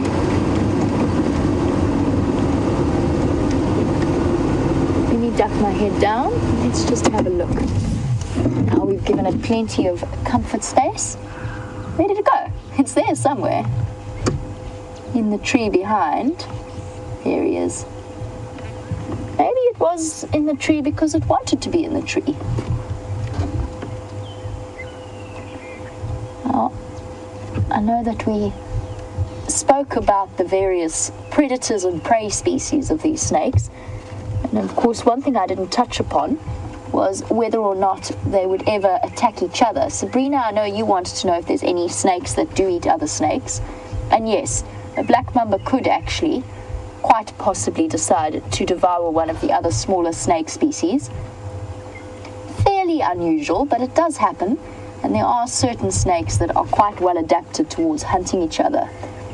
As for whether or not a king cobra and a mamba, or a mamba could kill a king cobra, possibly. I don't think so, though.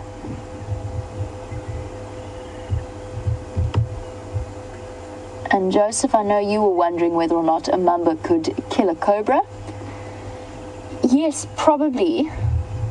Of course, each snake has a unique venom that they utilize.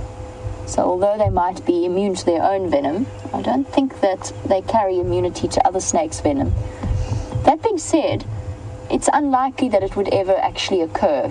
I mean, if they have two snakes of equal size, which is, I assume, what you are thinking along the lines of, why take on a threat like that, where you could run the risk of being seriously injured, when there are other more harmless prey species to target and go after? And generally, these big snake species are very good at giving each other plenty of personal space. I've given him plenty of personal space, but he hasn't actually decided to leave the tree, which makes me think maybe, actually, it wanted to be up there, and it was comfortable and had discovered a nice vantage point, which makes me feel quite comforted. I'm glad to know that we didn't scare it unduly. I think if we had, and if it was up in that tree because of our presence, I think it would have taken this opportunity to shoot down and onto the ground.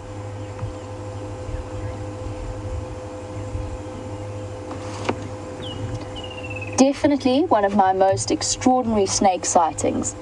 It's not often that we get to spend this amount of time with such amazing creatures.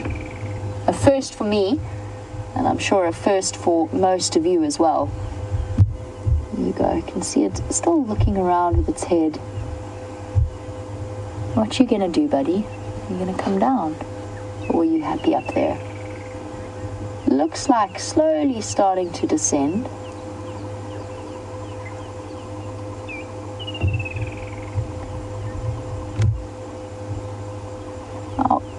Our view here, now that I've moved back, is not fantastic. What I'm going to do is I'm going to sit here for a little bit longer and wait until it starts to descend. But in the meantime, let's pop over to Brent, see what he's up to. I believe that he has some elephants to show you. And if anything changes, then we'll come right back across here.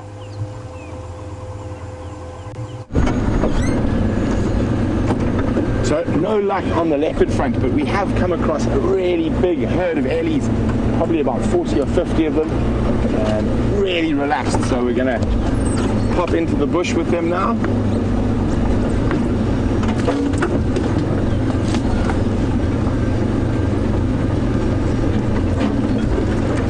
Just find a spot where we can get ahead of them so they can walk around us. It's always better to let the animals come to you, specifically with big animals like an elephant. I've read their body language already, and they're nice and relaxed. That's the reason I'm off-roading. If they'd shown us any signs that they weren't very relaxed, we wouldn't off-road after them. There we go, they're all off to the side here. I'm just going to find a way around. Slightly thicker area. Oh, we've got to be careful. Hard farm furrows abound. Good place to get stuck.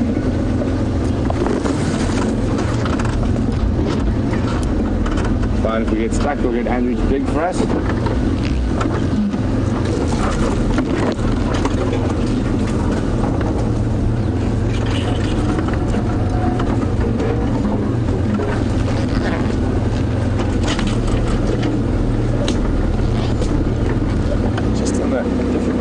Here all around us. I'm just going to see if I can go around next to that big marula. We might get a better view.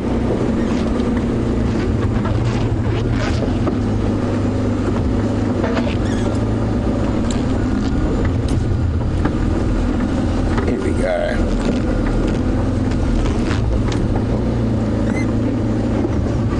Hello, little man.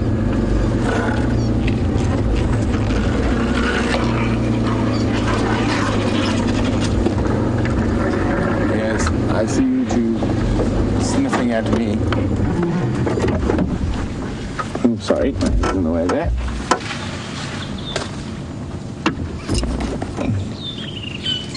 As you know, how a little beep, beep, beep, beep. I'm just going to turn on the virtual reality rig. That's this little ball of cameras on the left-hand side of the car. You hear all the beep, beep, beep. There we go. And I'm just going to clap quickly. Here we go. So there's elephants all around us. There's two having a little tussle over there.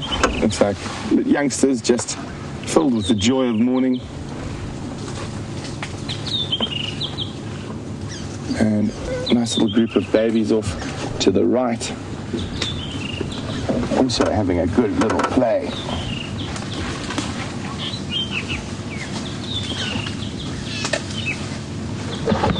Now, that head shake, you heard it. Wasn't it us? Actually, this other female seems to be upset with this female. It's quite strange behavior here. Very interesting. So she's urinating. And these are really big females. They're very tall at the shoulder, these two.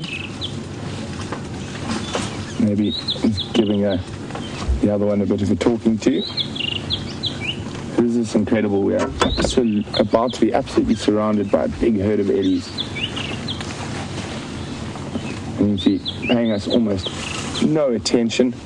Just some curiosity from the youngsters, but mostly the big adult females. Here we go. As I said, curiosity from the little ones. Hello, little one. The adults are just feeding around us. Oh, get ready, Andrew, up front. Is charging the other one.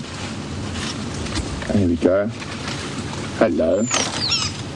Oh, isn't that sweet? Trunks entwined. Oh, adolescent getting involved. Rough and tumble. As you can see, the ellies are just moving slowly past us. We're going to sit here and just really enjoy this moment. And she's right next to Andrew, feeding off a zebra wood. Isn't that incredible? She's probably no more than 6 feet from Andrew at the moment, completely oblivious to us and just feeding away. And when you're in a situation like this, and now we're surrounded by elephants, so if we have to start and move the car, it might set them off. And this is how a lot of people often think they're getting charged by elephants and whatnot.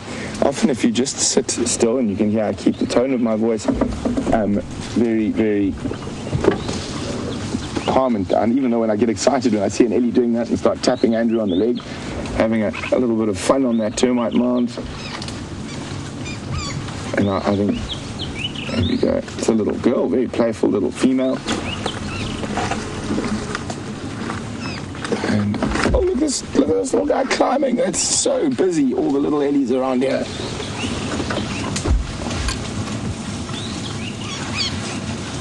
And isn't that cute? Pointing his nose at us, giving us a smell. And here we go, here comes a tuskless female. And it looks like she's been born without tusks. Hello, little one. We've got probably about 8-9-year-old female here, right close to us. Look at that, we're just surrounded by ellies at the moment. So there's a big group. I mean, there's at least 30 or 40 here. And for those of you who are going on safari and driving yourself around Kruger, rather be a little bit more cautious with elephants. We obviously spend a lot of time with elephants and have a lot of experience in reading their behavior, but it's always better to err on the side of caution. Before I approach an elephant herd, I always watch them from a distance, and their body language always tells you if they're in a good mood or a bad mood. And the same herd on a different day could behave completely differently. Now, a couple of telltale signs to look out for when an elephant's in a bad mood is that they'll open their ears, raise their head, but one of the really important signs to look for is their tail. And their tail's hanging nice and loosely like that. They're nice and relaxed. When the tail starts getting a bit stiff and that, it's a sign of stress and that they're not very comfortable. Quite often, ellies, even when they are relaxed, when they walk up towards you, they will give you a head shake and whatnot, and that's just sort of letting you know that they're here and that they're big, and we shouldn't mess with them. And quite often, if you just sit still, they'll relax down after that. There we go, there's a young bull coming through now.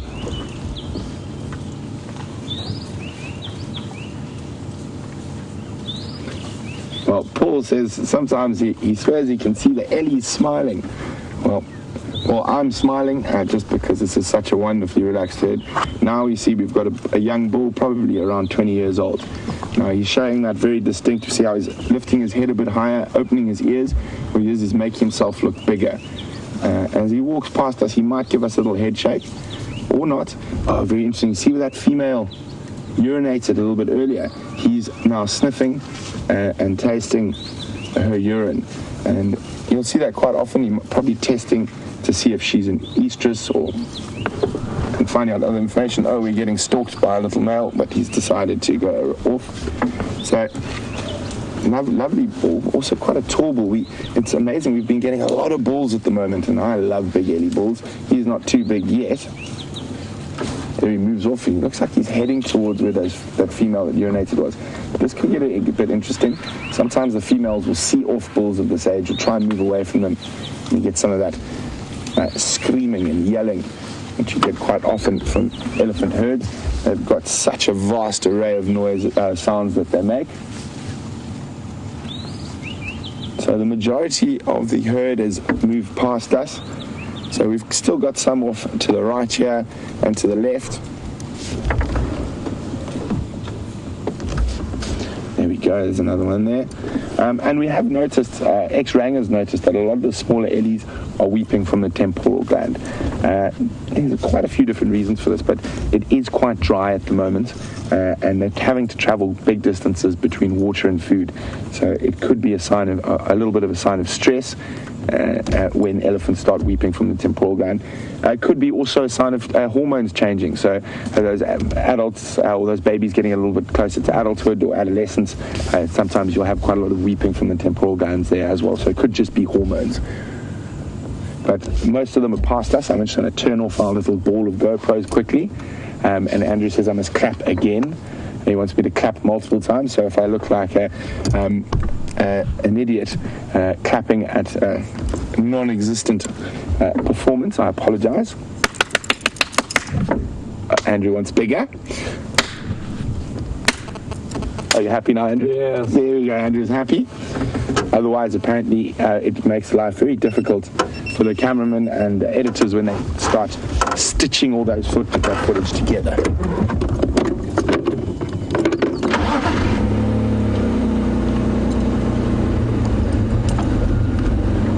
So while we get into a nice position with these ellies again, let's go back to Jenny, who's still with that magnificent and most deadly of African snakes, the Black Mamba.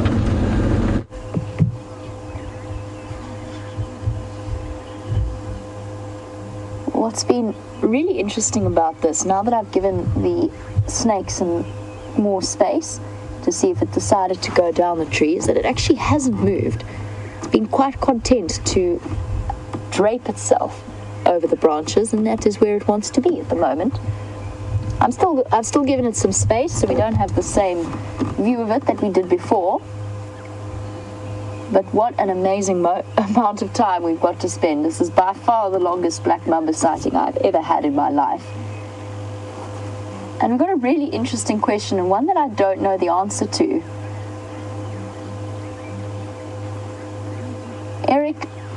Eric has raised the point. We spoke about why it's called a Black Mamba. Why is it called a Mamba at all? Where does the name Mamba came from? And I jokingly suggested that maybe it was the dance moves that Tebs and I performed when we first came around the corner. And I have to tell you, I wish we'd had a GoPro on the car because it would have been highly entertaining to watch.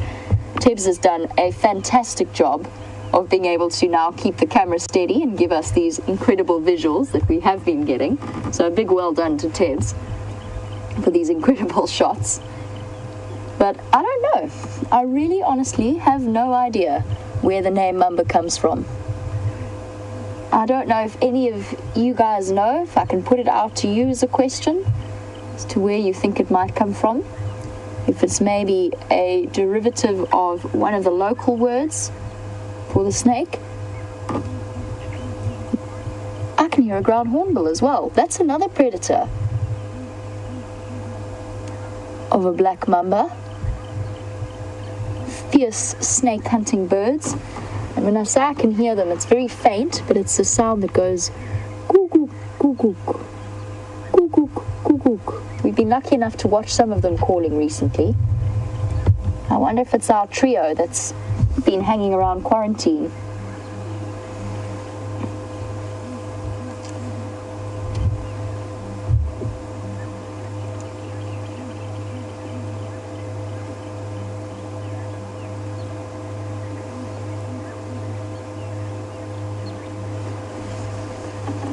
Wynn, I'm glad that you are as spellbound as I am by this incredible black mamba sighting that we've been having.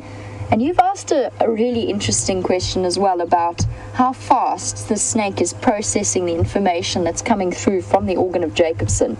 So with that flickering tongue, tasting the air, and getting a perception of the world around it, how fast does that happen? When I would suggest, I don't know for certain, I would suggest that it is as instant as mammal vision, or as close to instant as we can possibly get, especially with the space between the organ and the brains. Obviously, nerves transmit signals at a fairly standard rate, provided they are, oh gosh, I have to go back to my biology. The ones wrapped in fatty nodes. Oh goodness. Okay, let's not go into that much detail because I have to be honest, I don't remember it like I used to. Back when I used to chat a lot about the structure of nerves. But I guess when you're asking about what happens once that sensory input hits the brain, given the speed that snakes can strike at, given the speed of their reflexes, and given the importance of being able to respond to the sensory input in order to catch prey, my guess would be that it's instant. In fact, I wouldn't even be surprised if it's faster than mammal vision, because our brain has to take time to invert the image that we're seeing. Because obviously we actually, with the way that our eyes are shaped, we actually see what we see upside down, and our brain flicks it, turns it the right way up. Maybe the process is even faster than we do. Are you going to come down now, or are you quite happy up there?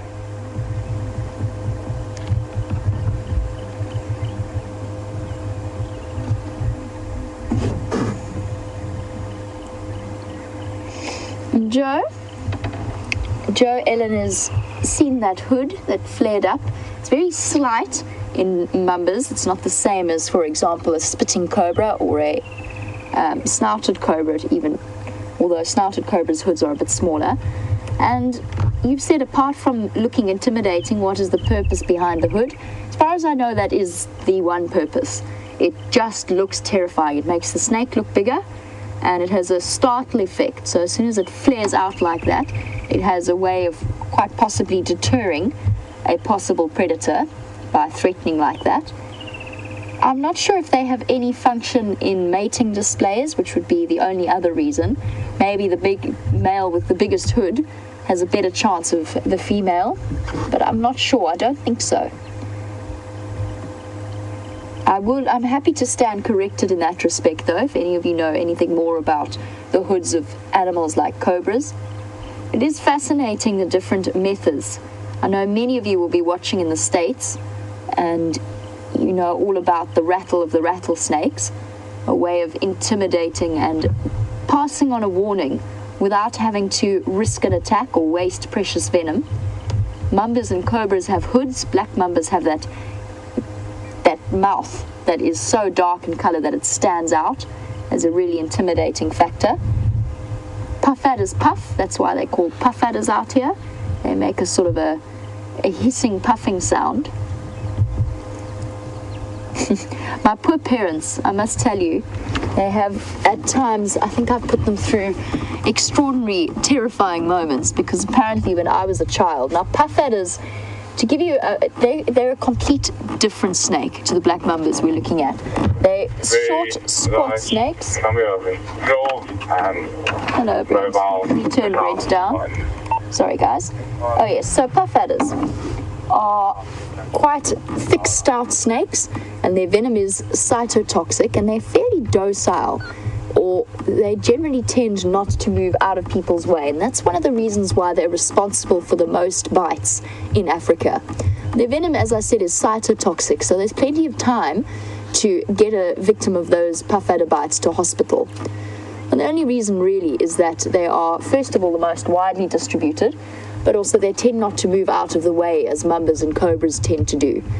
And apparently my parents and my grandfather found me quite happily playing with a puff adder when I was a small child, sitting at the bottom of my grandfather's garden, which he then removed for us. And I seem to remember I got a smack on the bottom for that, although I, at the time, completely didn't understand why. Of course, my parents teaching me a very important lesson. Luckily, that puff adder was completely docile and let me play with it. I do think, though, that I have been responsible maybe for 1 or 2 grey hairs on my poor parents.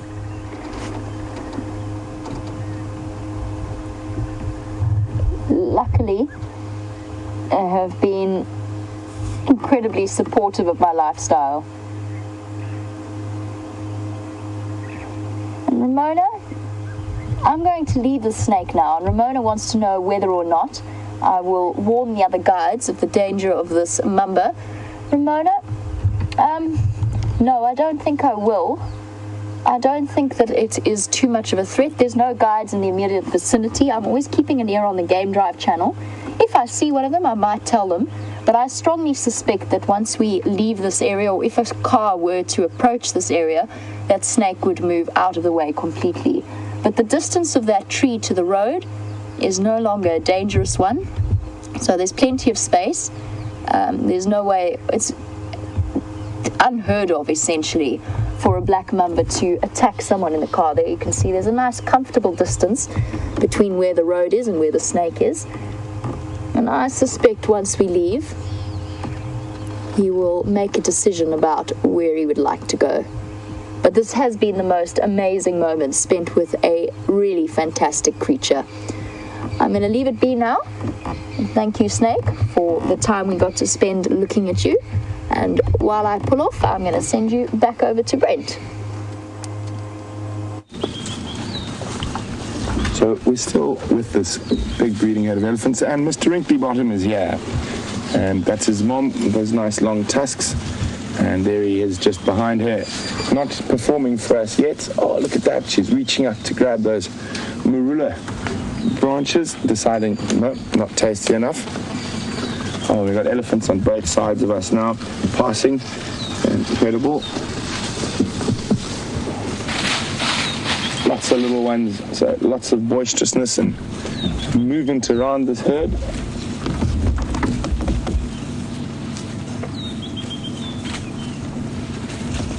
So Penny Pine's wondering, do I keep talking because it calms all the ellies? Yes and no, Penny. I mean, we could sit quietly, and with this herd, I think they'd probably behave exactly the same. Oops, sorry.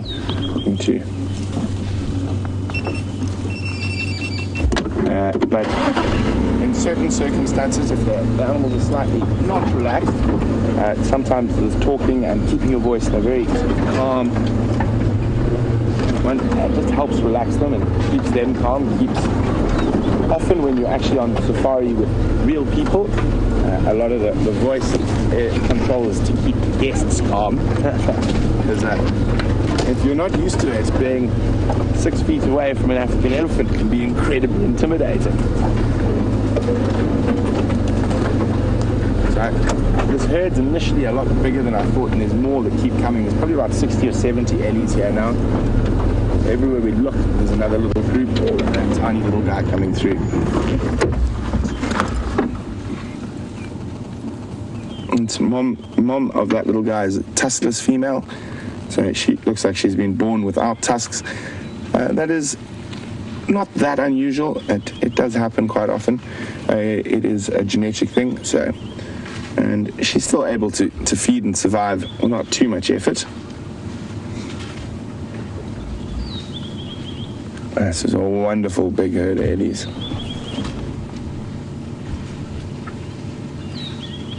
This ellie here right in front of us, it's disappearing behind one of my favorite bushes normally at this time of the year. But unfortunately, there's no fruit on it. A little sour plum. Normally there'd be nice big fruits on it, and Andrew and I would be making funny faces because they're incredibly sour. They start off sweet and then go very, very sour. Hence the name sour plum. There's a little female here.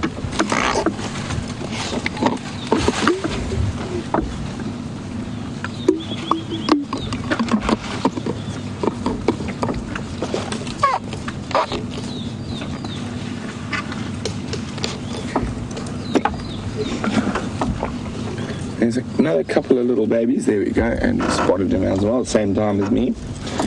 And Shell in Detroit is wondering, at what age do the ellies start learning to control their trunk like the adults?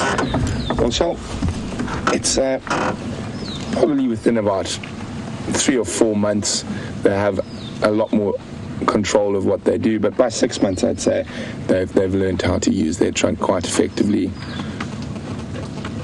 But still, I'd say at a year, I would say they've probably mastered it. At this age here, I would say both of these guys are under 6, or actually the closest, that's that one we're on now there, probably about 6 months old. The other one a little bit older. Sorry, the bigger one about 6 months old. Sorry, I got confused. And the smaller one a little bit younger.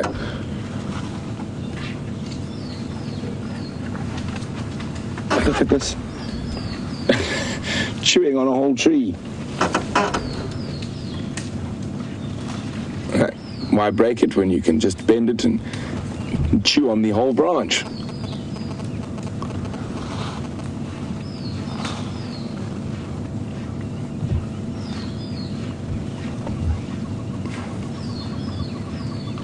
I think about it, if we listen carefully, there's 60 or 70 elephants around us.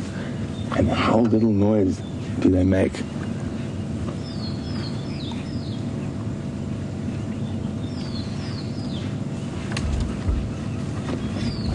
More just keep appearing out of the bush around us. Ah, there we go. It's broken the branch now finally. I can hear more coming from behind. Angela says this ellie needs a toothbrush. Well, I think it's got a toothbrush there, just a really big one, Angela.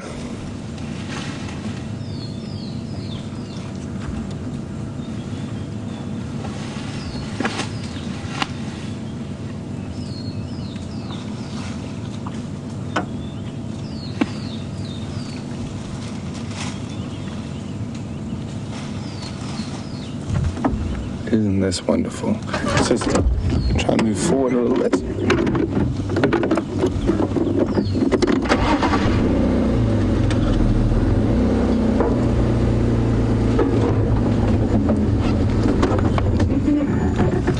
There we go. Another big female coming through from the back there. And a little one in the middle.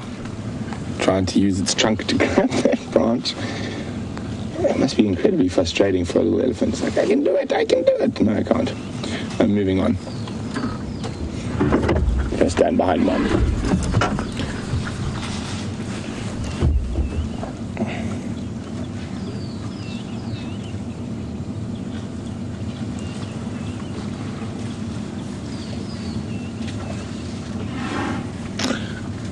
Insomniac says somehow the ellies make the leaves look delicious. Now, Insomniac would like to go out for a salad. Well, wait till the end of drive, stay with us for the rest, and then you can go have a salad, Insomniac. Nice big old female walking past us here.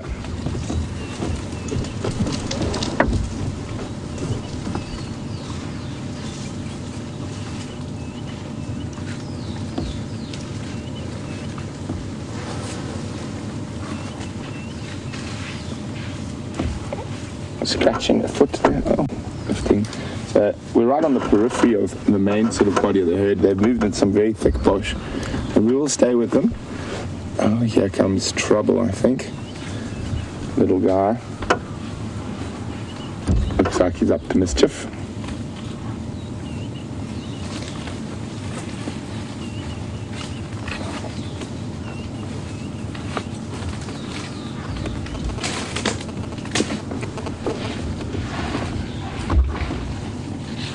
Scratching her foot against the tree. Now her bum. So if you're an elephant, any big tree is a convenient scratching post. That's very interesting, Andrew. Yeah? Put its trunk down. So very, very interesting. That elephant standing right next to us here, there's a hole in that marilla tree, and it put its trunk in there and just started sniffing. But it's taken its trunk out now. Brazo would like to know if I've seen the elephant with a collar. Brazo, there's a few ellies with collars. I have not seen an elephant with a collar in this. Look at that little one again.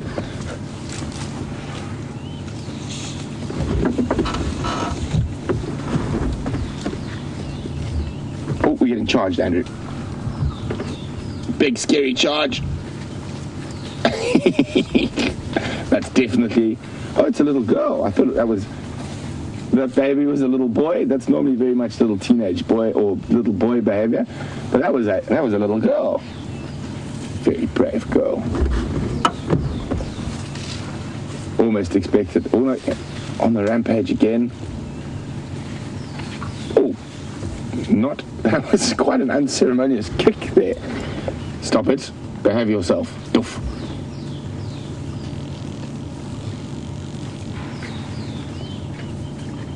Charge off that way now. Let's go charge the other baby. Let's see, let's just try and move forward a tiny bit.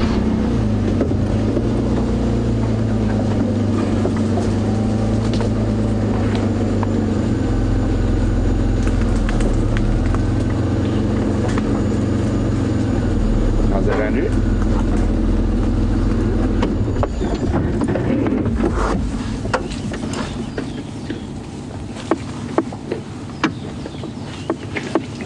I'm just going to pop my VR rig on again. And I'll do the clapping at the end of this one.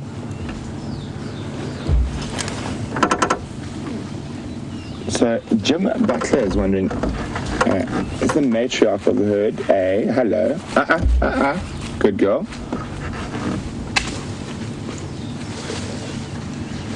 I think that was just a bit more of curiosity more than anything else. There was no aggression in it. I think possibly saw that VR rig and thought, what is that? I must inspect.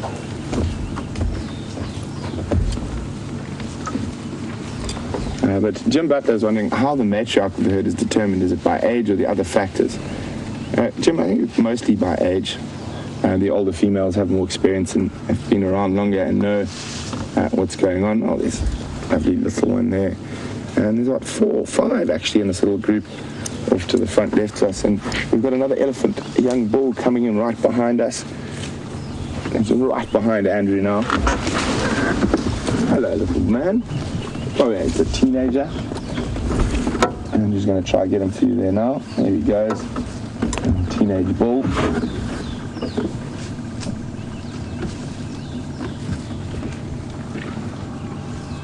Yeah. A bigger female also adopting the same. Let's chew the tree while it's still attached.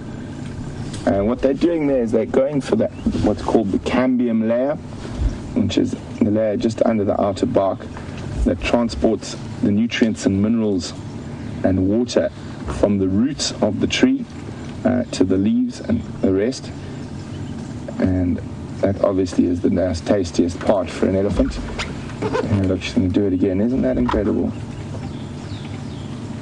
Rather than breaking. So we'll be back shortly, but Jamie's got an incredible bird on the ground.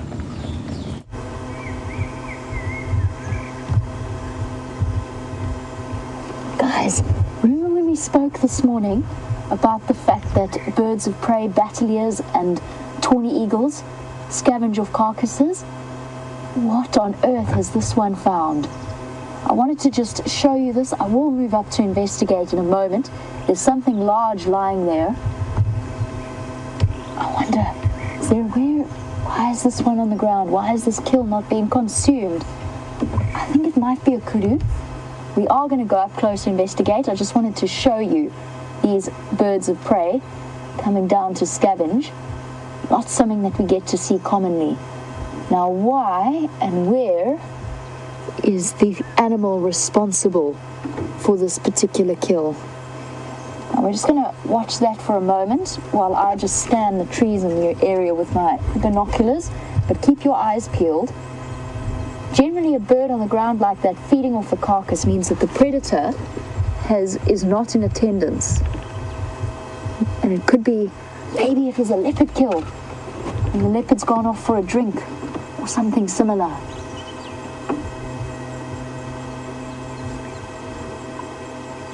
We'll go up and investigate. I just want to show you the way that this battalier is feeding and scavenging.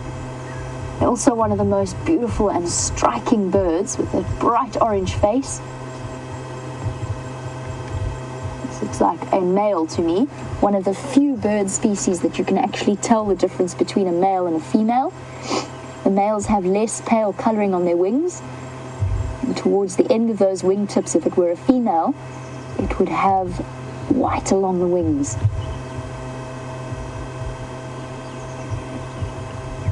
Now, to go and investigate, we will have to chase it away, so I'm just going to give it a bit more time to feed. And we don't often get to see this, so it is an incredible sighting to see. Look at the way it's working with its legs to try and balance and get good leverage. Now, they're not built like vultures. Oh, it is a kudu. I saw the leg move there. I'm almost certain that's what it is. Now, they're not built like vultures. Those beaks are not really built for scavenging and breaking into big carcasses. Usually they target the softer areas around the eyes, or if the kill has been opened by whatever was feeding on it. But you can see how it's struggling to tear pieces of meat off. They're not built in quite the same way with those powerful beaks that white-backed vultures and lappet-faced vultures are. Wow, we've been so lucky this morning. This has been incredible. And the reason I'm not rushing in, apart from not wanting to disturb the battalier, although it will come back as soon as we leave, is the fact that it's on the ground tells me that the predator concerned, if it indeed it was a predator that has resulted in this kill, is not here. Leopards tend to get fairly defensive of their meals. But let's go in and investigate now. Let's go find out what's happening. The battalier will return to the carcass. It's going to fly away now while we go and investigate, but it will return as soon as we depart. Let's try and find a way in here.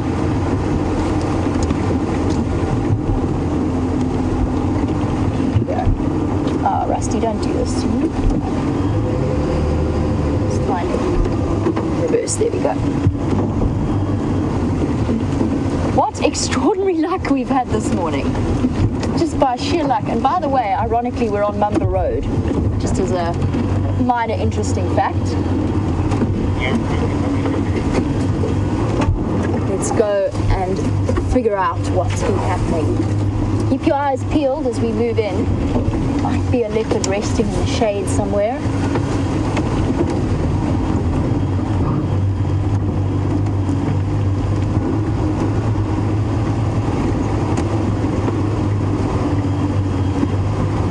Just double checking at all of the bases of the trees.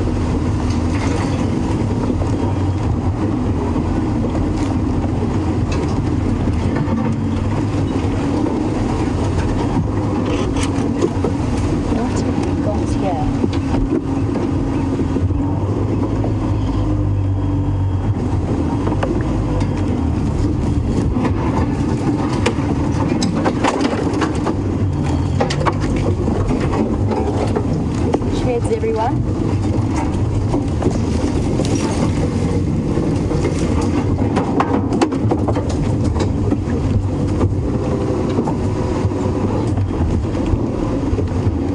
And Jen B, you were saying it's so awesome to be able to get close enough to see the colouring of the bateliers. And yes, absolutely, we're so lucky that we've had this camera with us. We've had the most incredible sightings to explore. This is very interesting. What have we got here? Now this to me is looks like an Inyala. Difficult to tell, it's actually in quite bad condition. I just want to double check. It doesn't look as though it's a kill. The fact that not much is fed on it, you can only see the rib parts and a bit of the leg where the scavengers have eaten away at it. Those stripes on the fur, looks like an Inyala. Now this is a mystery. There's no bite marks, it doesn't look like there's bite marks around the neck. It's not a fresh carcass. You can see it started to bloat.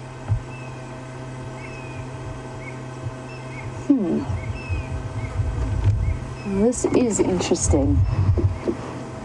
I don't think this has been killed by a predator. Monkey Man and Joseph, you're both thinking along similar lines to what I am, and that is that maybe it was killed by either a snake bite or disease. There's the female batelier, well spotted Tebs. We see them regularly on this road, this mated pair. There you can see that white strip along the bottom of the wings that we were chatting about. So this is the mate of the batelier that we were watching earlier. Now, you'll notice I'm not jumping out to go rushing to investigate that carcass. I won't be touching it. In drought season, at times like this, unexplained deaths are usually best avoided in terms of contact with them. Luckily, we've got a perfectly good view from here. The reason I say that is occasionally in drought times like this, although I think it would be very unlikely in this particular case, but at times of the year like this with drought, there's always a chance that anthrax has played a role, which is why I'm not going to go and touch the carcass. I'm not going to go explore it with my hands, as otherwise it might have been more comfortable to do. Luckily, we've got a nice view of it. Snakebite is a possibility. It does happen out here. It's unusual because the animals are so well accustomed to negotiating the various dangers of the bush life, and they generally avoid snakes, but that is a possibility. And the other one is some kind of disease. And because I don't know, and because I can't see any evidence of how this particular Inyala died, I'm not going to make any attempt at trying to investigate the carcass. But really interesting stuff. And a perfect demonstration of what I was chatting about earlier, of the way that the raptors are opportunists in feeding off carcasses. Really interesting. And I've said that the batelier was scavenging. Nisa, who's watching in Wisconsin, you were wondering if the batelier could have killed the Inyala. Nisa, no. The bateliers are a bit small in that respect. The only real raptor that is quite famous for killing antelope is one of the martial eagles, because they're so big. And even then, a Inyala is quite a substantially sized antelope. This is close to an adult female, from what I can see. It would be a bit too much for that bird to be able to have killed. It does happen. Booted eagles, long-crested eagles, martial eagles are all known for taking small species of deer, but I'm talking maybe a baby impala or something the size of a steenbok. An inyala is much bigger and much more powerfully built. So for the birds of prey like bataliers, they're more specialized in hunting things like snakes and... Ooh. Smell just hit me. Less so with the antelope species. You do get to see them, though. It's often the first indication that there's some kind of kill on the ground. Well, how interesting has this been? Very, very interesting. And as I said, I'm not going to go and investigate any closer. Still looking. X-Ranger. It might have broken a leg. It's hard to tell. I mean, I can't see any external... It's difficult because it's been scavenged on, obviously. But yes, a broken leg could result in a death. Or maybe some kind of blunt force trauma. Sometimes they do fall down. They can injure themselves. Unusual, but it does happen.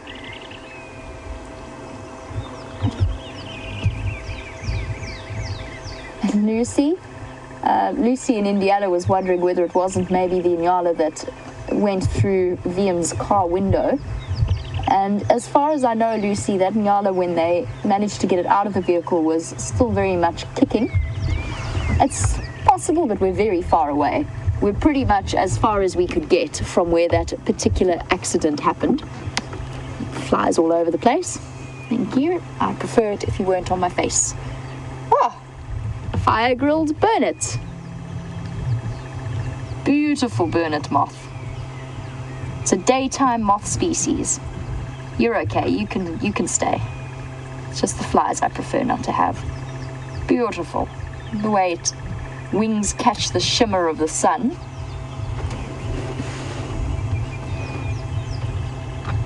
Ready? Oh, we've been so lucky with the stuff we've seen with this camera. Trying to keep it in place for Tevs to be able to... Gone. Flew off. That is called a fire grid burnet moth, one of the few daytime moth species that we have out here. Back to the mystery of the inyala. I think it's unlikely, if that inyala was badly injured in that accident with Viam and Brent that was completely unexpected, I don't think she would have moved from... We're about easily 3 kilometers away, which is somewhere in the region of 1.5 miles. I don't think it is that same inyala. Possible, but highly, highly unlikely. And Colleen, you were wondering if maybe it was killed by the Black Mamba. We are somewhere in the region, we must be about, in a straight line, maybe 500 meters away. Not impossible that it was the reason behind this inyala's death, but as I said, it's quite unusual for animals. It does happen, quite unusual for them to die of snake bites though. And in terms of not being found by scavengers, a really good point raised, that wild dogs or hyenas, typically wild dogs less so in terms of scavenging. They tend to focus more on making their own fresh kills. But I am surprised the hyenas haven't found it. It could be because they are so distracted by that hippo that is on Torchwood. So Shirley and Pam, you were wondering why it is they haven't been found by scavengers. Sometimes it does just happen that way. As it was, the bataliers have been incredibly fortunate to be able to feast on this unencumbered. And as birds of prey, mostly with vultures, but quite a few raptor species are much more resistant to the strains of disease out here, especially vultures in particular. It's something that scientists have been doing plenty of research into in terms of the way that their immunity works. So they can scavenge on this particular animal. If it was, for example, if it were bitten by a snake, that meat could still be ingested. In theory, you could actually, as long as you didn't have, this is in theory, please don't take this as advice. I would not suggest in any way that you try it. In theory, you could swallow snake venom as long as you didn't have cuts or bruises or any kind of weakness in your mouth, and your body would simply digest it because it's protein. So it's something that is broken down by the body itself. You know that as soon as protein hits the stomach acid, it immediately denatures and loses its shape. And that's the way that venom works. So that means that even if an animal like this had been bitten by a snake, its flesh could still be safely consumed by whatever animals happen to come across it. And because it's protein as well, as soon as the decomposition process happens, so as soon as temperatures start to raise within the body itself, it's all part of the bacterial breakdown. As soon as that happens, then you get to the point of the proteins of the snake venom denaturing in the same way they do when they meet the acid. Well, interesting, there's no sign of any predators, there's no sign of any kind of predatory attack. I don't think the Inyala was killed by predators. As to the reason behind its death, it will remain a mystery to us. And Kim V, maybe we should get CSI or somebody to figure out what happens or what has happened to this poor Inyala and the reason behind its death. As it was, I certainly won't be conducting any autopsies at this time of year and during a drought. I'm not in a mad rush to go and investigate. Interesting stuff though. It'd be going to be one of those mysteries, I think, forever afterwards.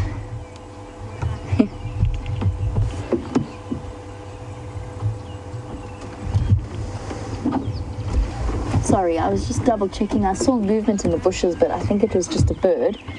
And Brenda and Hazel, you've suggested another possibility for our mysterious death, that maybe it was death during labor or birth or stillbirth. Also possible, no sign of any fetus, although I haven't investigated from the opposite end. I can't see any sign of it. It does occasionally happen in breached births that the mothers then die in the process. It's hard to tell because this Inyala's stomach contents are still present, so it's very bloated in terms of the decomposition that's been happening. Interesting stuff. Sorry, girl. Not sure what happened to you, but I guess whatever it is the end. No sign of any other predators around. I think I'm going to leave since the battaliers are still hovering around. I can't see them at the moment, but they've been flying over ahead.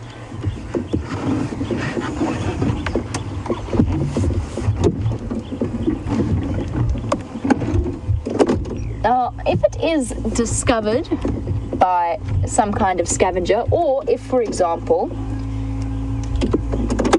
an interesting technique to Rusty's immobilizer, which I sometimes haven't quite got. Right, well, we'll finish up with that question until I can actually start the vehicle. In answer to that the question about whether or not something like a leopard would chase off scavengers, so scavenging birds, yes, they definitely would. And that's why I approached this sighting as I did, because I actually figured that if there was a predator that had killed this before we knew exactly what had happened, it would not be in the vicinity, because it's quite uncommon to see scavengers on the kill itself when the predators are still in attendance. Now, if hyenas were to come along, they would also chase the birds of prey away. And lions do it all the time. Sometimes even when they're completely full and don't actually want to eat, they're very, very protective over their carcasses. I'm not sure, but I think in order to move... Magic! Magic. All good.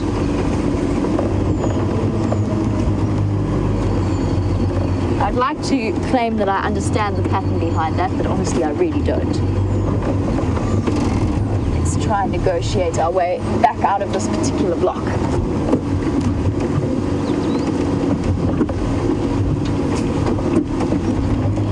And now, let's leave the battaliers to their snack as well.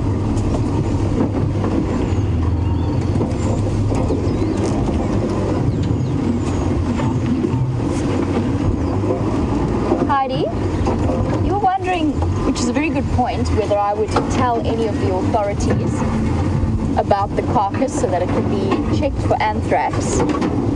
Now, I think that the chances are very, very slim.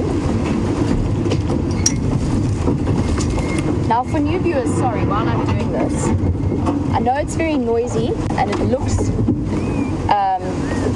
like I'm damaging these trees. I'm picking the species that will bounce back, and they will bounce. We're also very careful not to drive over any of the slow-growing or endangered tree species. So essentially we pick routes where we know that the species of tree that we're going over will spring back, they're resilient, and that is what are known as bush encroacher species. So there's actually lots of them. Heidi, yes, I'm going to mention it, and I know exactly where it is, just in case. I think that the chances are absolutely very slim. We're still not quite in the worst part of the drought yet, but it's not worth taking the chance. So I'll mention it and allow the authorities to make a decision as to what they do with it. It's always worthwhile, just because we found something like that. It doesn't do any harm to let people know, especially if that will then be to the benefit of the environment. As we continue on our search for other wonderful things, because we've had such good luck today, I believe that Brent has found some tracks that he'd like to show you. So, really fresh set of leopard tracks. I think it's Karula. We've been following them for a while, and they've now just left the road. You can see she walks through here, and then the tracks, as she gets onto the harder ground, become much more hard to spot. I actually saw one, now I've lost it. Ah, there we go. And you can see it almost disappears there. She's gone straight across down into this open area. This is quite a big area with no roads, but we're going to check around this edge quickly. I've followed her here before where she's hunted like this, termite mound to termite mound to termite mound. So I'm hoping she possibly pops up on Rebecca's road. If she doesn't, we'll go around and do Zoe's.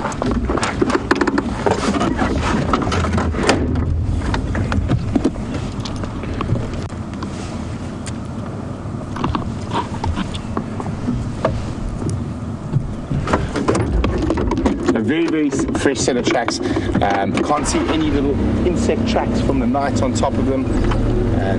So I'm pretty sure Karula has been chased from that area where we were looking for her, and she's made her way here. There's just been so many elephants around, those huge herds, it's probably why we couldn't see the tracks this morning. There's just elephant tracks everywhere there.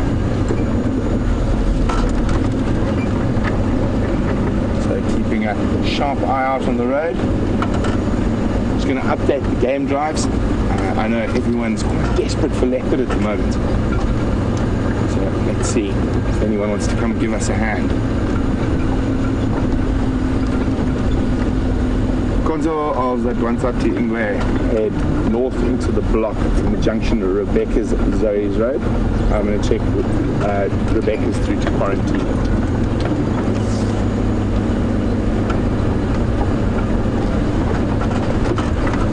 So we're going to be looking carefully, check all these termite mounds. We know Karula likes sitting on termite mounds. There goes one of Karula's favorite food species, and that's why she loves these areas, these crests. So full of little steenbok and duiker.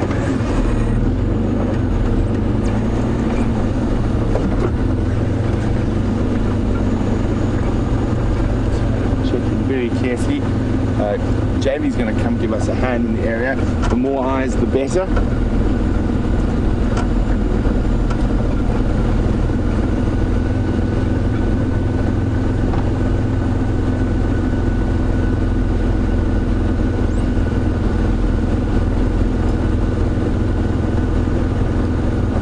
Jamie, that would be much appreciated. I think if you can check western edge of quarantine, even with tele access up to Zoe's, onto that big block between access, Rebecca's and Zoe's.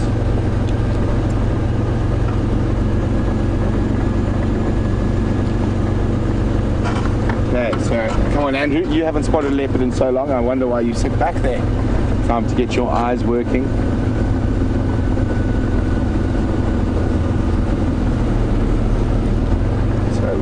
zebra tracks on the road, no leopard tracks yet. You all know how Krula loves a good termite mound. I'm checking the termite mounds quite carefully.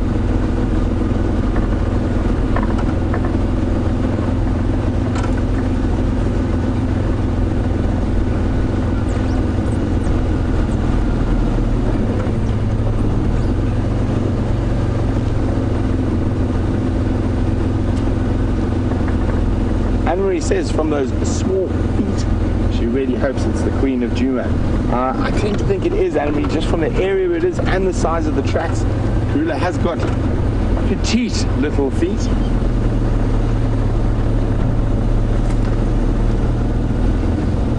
Those tracks are very fresh. If I don't get any luck on the roads around here, I think I might go for a stroll. Beautiful morning for a walk, and I love walking with tracks. So again, drive. So while we are searching for a leopard, Jamie's got the leopard's, how do I going to say this now?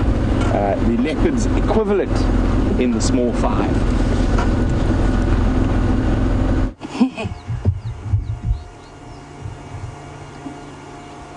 We'll give Brent some time to go searching for the leopard. In the meantime, we've got a leopard of a different kind to show you. This lovely leopard tortoise. And we've been so lucky with the sightings that we've had this morning with this incredible camera. You're able to see the way its head is stretched out. And I love watching the way that those scaly legs move. And you can really see how the scales on the front of the legs are so much thicker and harder than those on the back of them, so that when it folds itself up into the shell, those scales are the ones that cover up the entrances. So unlike hinged tortoises that actually do have a hinge,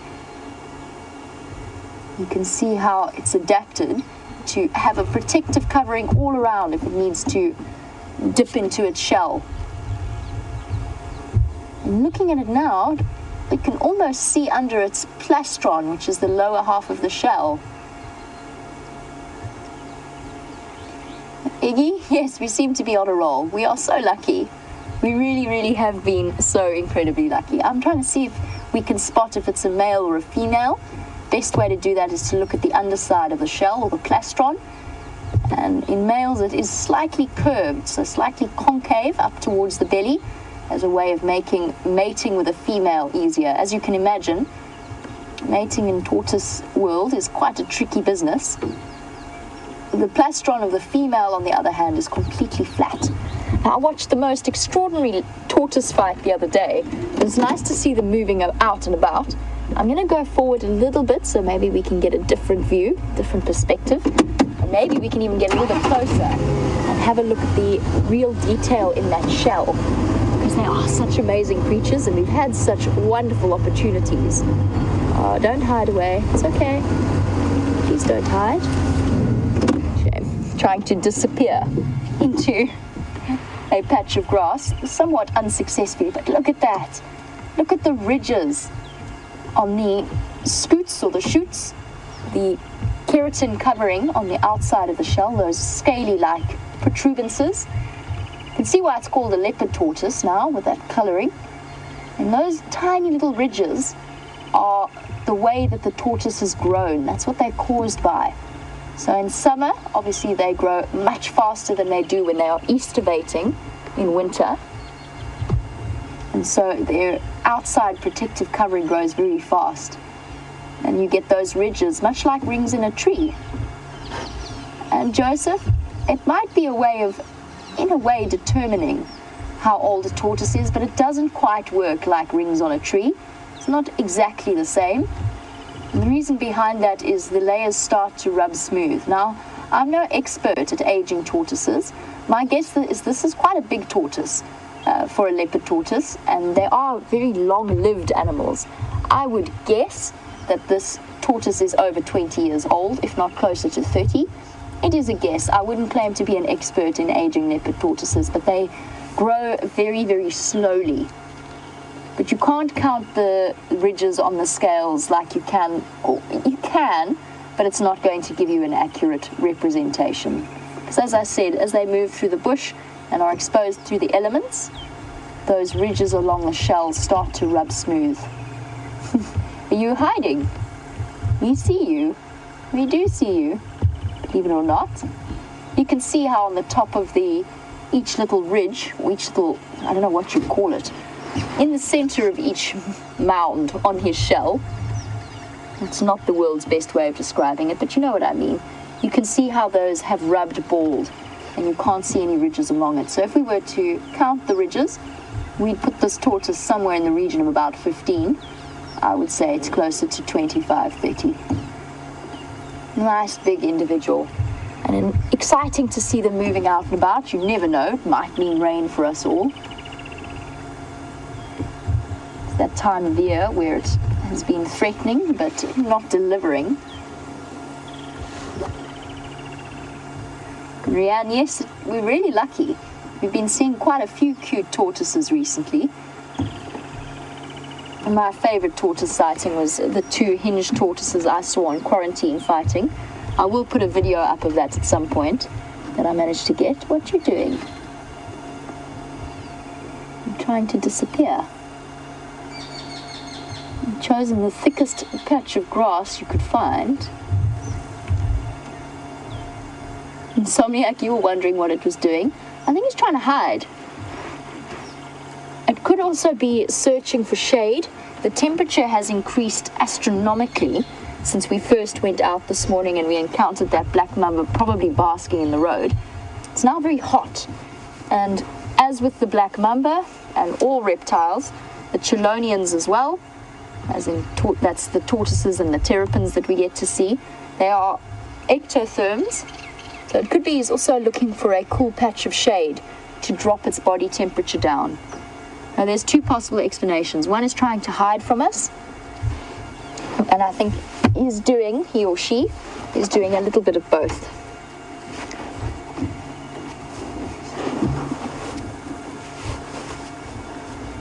Nuzzled its way into the patch of grass, sorry. And Joseph, I mentioned that these tortoises are very long-lived, and you've asked whether or not it's true that they can live up to their hundreds. With certain tortoise species, absolutely. So those incredible tortoises on the Galapagos Islands have been recorded to live well over 100 years old. To the best of my knowledge, the life expectancy for a wild leopard tortoise is just under 100 years. So I think it's somewhere around 70 odd years. That's as far as I know. I wouldn't be surprised if there were individuals that actually have lived longer and haven't been recorded as such. But as far as I know, for a slightly smaller species like the leopard tortoise, it's slightly shorter, but very close, very, very close to up to 100 years. Slow-growing, amazingly cleverly evolved reptiles. And that shell that we're looking at the moment, that's covered in the keratin, that's essentially his spine and his ribs fused together to create that tough covering, and then covered in a layer of keratin, just like the horns of antelope, to make one of the most intelligent protective designs that the animal kingdom has to offer. Now, let's say, for example, because we always worry when there's big fires, let's say, for example, a fire came rushing through now. Unlikely, because there's not much burning material, but tortoises are so clever in the respect that they can't escape them. I'm sure many of you know how fast fires can move through areas like this. But on a hot, windy day with a fire burning through, it will rush past the tortoise. The tortoise will retreat into its shell, and its protective design is so cleverly designed that it will actually, if the fire moves fast enough, it will be able to survive that. And of course, wildfires do happen out here. It just goes to show what an ingenious system of defense they have evolved. Very cool. Okay. Well, since he's wanting to play hide and go seek with us, although I feel as though we've won that particular game, I'm going to leave him be to burrow into his patch of shade. Let's go and help Brent for the last few moments of the sunrise safari. See if we can follow up on Karula. He did ask me for help. We got a bit distracted. gonna speed up ever so slightly.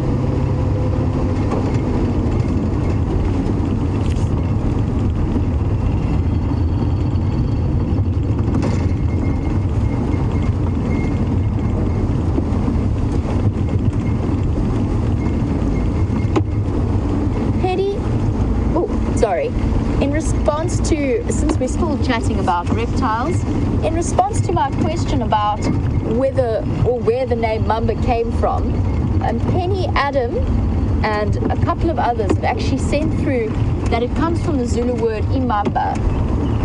So that's really useful, thank you. We suspected that was the case, but I wasn't sure. I really was not entirely sure. So imamba, the Zulu word for the mamba. And of course, Zululand being the home of both the black and the green mamba in certain areas. You know, it's so funny. I nearly took the snake book out of Brent's vehicle this morning, and I wish I had it with me now. He's got it. Or he's got the reptiles book. The dangers of communal book owning. Just have to tune in for the sunset drive to see some nice pictures of black mambas versus green mambas. But thank you everyone for those updates on the naming of the mamba. I've learned something new today. In combination with having one of the most awesome black mamba sightings I've ever had.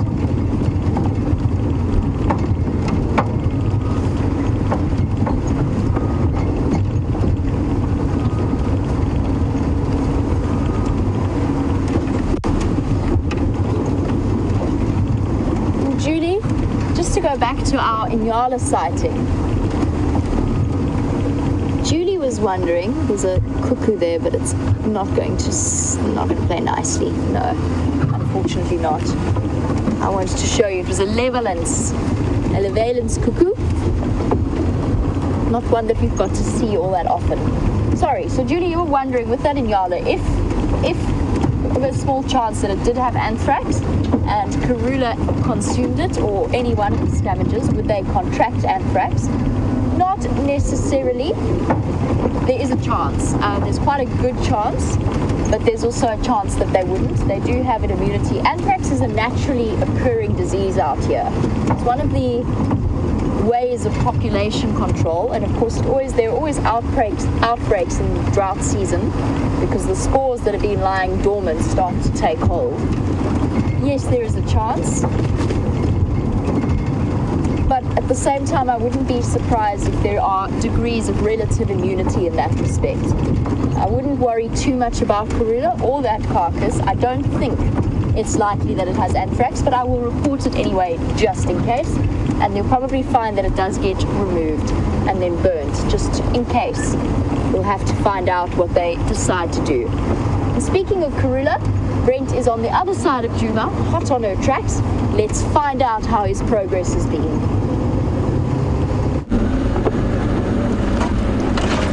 So we haven't found any tracks of Queen Karula coming out of that area. I'm going on a hunch, and quite often hunches and tracking on the way forward. So she's got a full belly. We saw that yesterday. She's walked quite far from where we saw her, and the closest water is Gallagher, and she does like this area. So I'm going to have a quick look at the pan before heading. She might have changed direction, headed down towards Philemon's dip. We can go have a look there just now. Maybe I'll ask Jamie to go have a look. Jamie.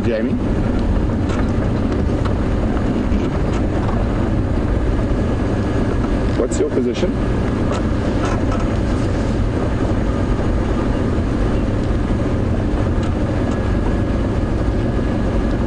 Papi, would you mind going down to check towards Philemon's dip?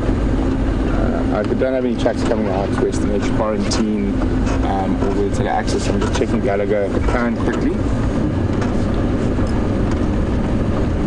So Jamie's going to go have a look there. It gives us a little bit more time to concentrate and focus on this area around camp. And you know she pops out here quite often.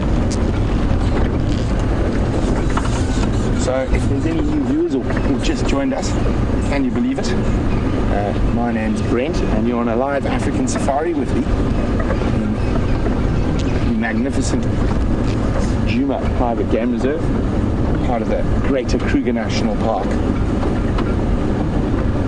And to make it even more amazing, you're able to ask us questions about what we're doing or what we're seeing, or anything you might have pondered about the great vast African wilderness. And you can do that by simply using the hashtag Safari Live on Twitter, or you can pop an email to me on questions@wildearth.tv.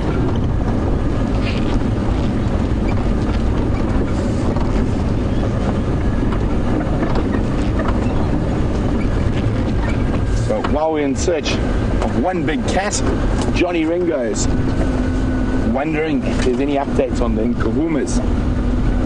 And Johnny, I actually haven't heard an update. I was on leave for quite a while, but still I haven't heard an update for quite some time. And as we come here, there's so much fresh elephant dung and footprints that I think even if she had come here, setting tracks is going to be a bit difficult. So I'm going to just check a little bit of a wider loop.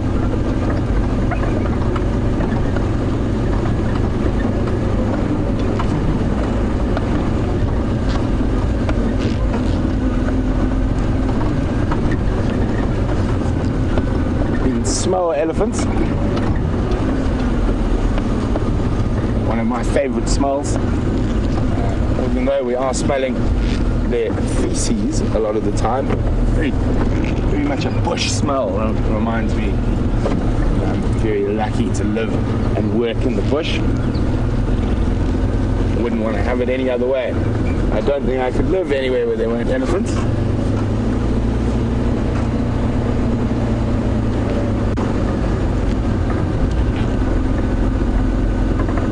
Bill Burkett says, quoting Forrest Gump there, Safari Live is like a box of chocolates. You never know what you're going to get. Well, hopefully we get leopard. If not, we did have a fantastic morning. I mean, I can't wait to have a look at the footage of that Black Mamba sighting with Jamie. That sounded incredible. And an amazing time with those ellies.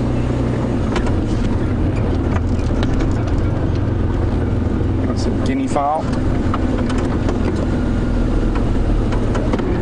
So very interesting, they paired off very late this year. So normally they pair off a little bit earlier, and they pair off to breed, and they all nest on the ground, and very well hidden nests. And then as the wet season ends and it goes into dry season, they start forming big flocks again. And strange enough, for a bird like a guinea fowl, you would think the rainy season is where it's got the most food. Quite often not. So they're very big fans of grass seeds, and in the dry, and the grass seeds start falling off, big congregations of them feeding off those seeds.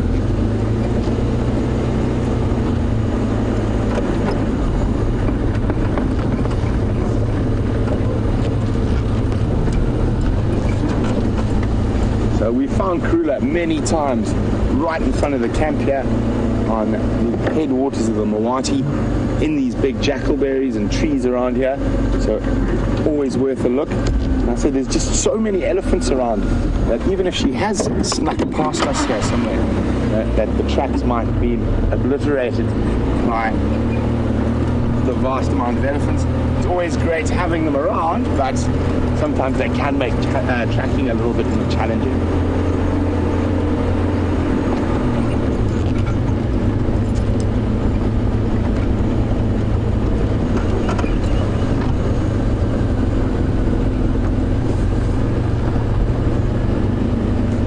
Speaking of black mambas, Jared would like to know, can a black mamba's fangs go deep enough into the skin of an elephant to kill it? Well, Jared, I think it would definitely depend on where the black mamba hit the elephant. I think in certain places, maybe in the armpits and around the groin, it's possible, but highly unlikely. A mamba would generally try and move as fast away from an elephant. It's far more likely that the elephant would kill a mamba by standing on it than the other way around.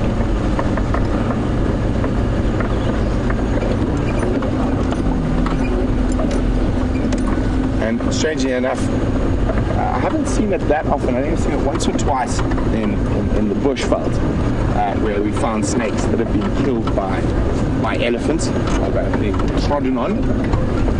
But strange enough, while I was in the Central African rainforests in Gabon, in Longa National Park,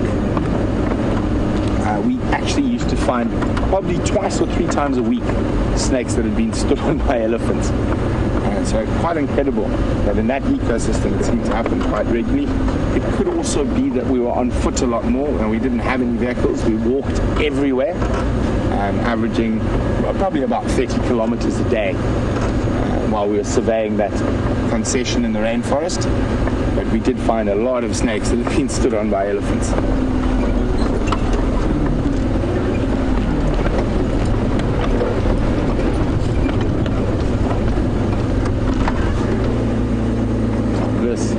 For the birders, don't fly, don't fly. You still got it? Oh, yeah. You see it? I can't see it. Oh, yeah. Oh dear, there was a little flycatcher, one we haven't seen yet, but hopefully we will be able to put it on camera for you at some point. It was dusky, an African dusky flycatcher. It's disappeared.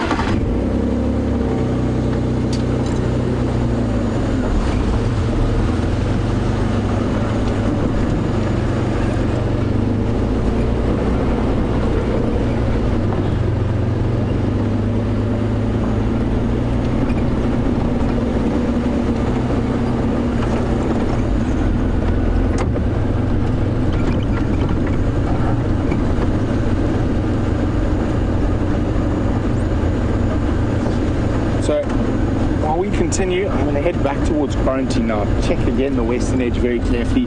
Try to look between those elephant tracks. While we do that, I think Jamie's checking around Philemon's cutline and Philemon's dip. So let's go get an update from her.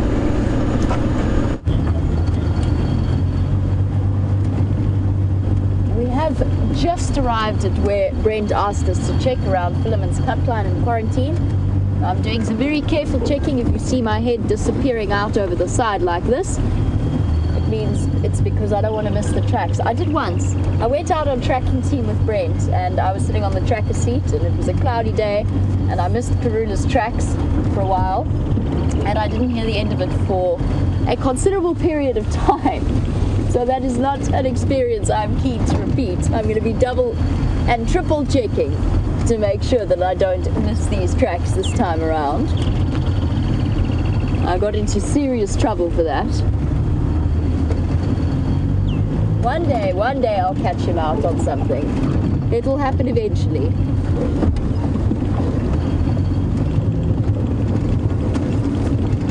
Interesting that she moved from where she was to this particular area. That's what makes tracking Karula such an intellectual exercise and such an experience, is the fact that she can be so, to me anyway, personally, I find her movements very unpredictable.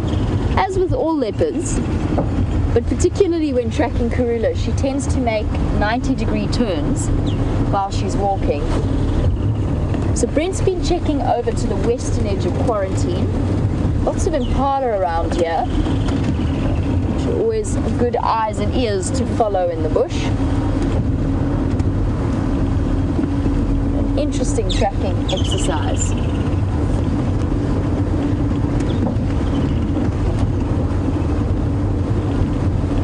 Wow.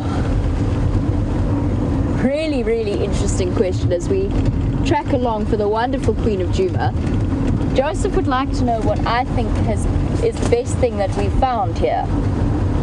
I couldn't begin to answer. I mean, that snake sighting we had today was absolutely incredible. One of the most special snake sightings I have ever had personally in my years in the bush, and I'm sure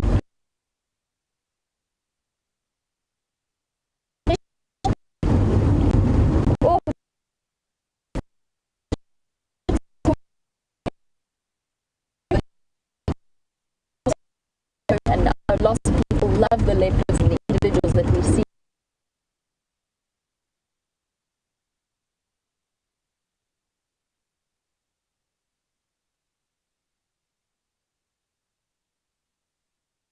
monitor that shows me exactly what it is you are seeing through the camera lens. And I have to admit that some of the shots that have been brought to us by the fantastic cameraman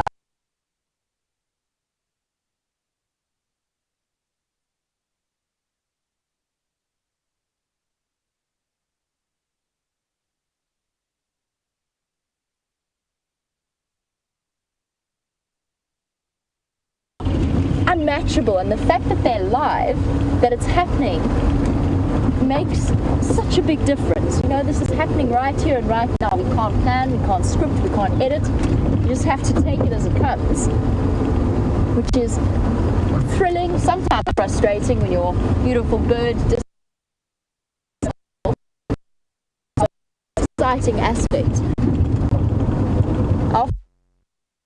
I've described it before as the difference between watching a sports match live and watching a sports match that's been recorded, and there is a huge difference. But Joseph, I cannot begin to, I don't know what my best thing is that I've seen so far. I've seen some incredible things in the bush. On Djuma, I've had some amazing moments spent with big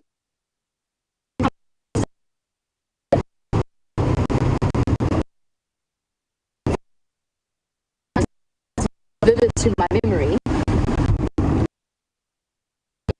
It was a really special moment, and it was special not just because of what was happening and the fact that that kudu was so brand new, but also the fact that we'd been following and the story behind it, the build-up to that moment.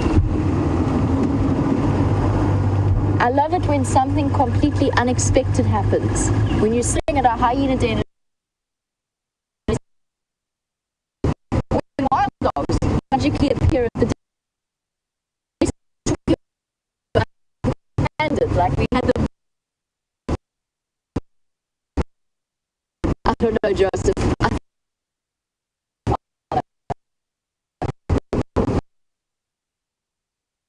I don't know, Joseph.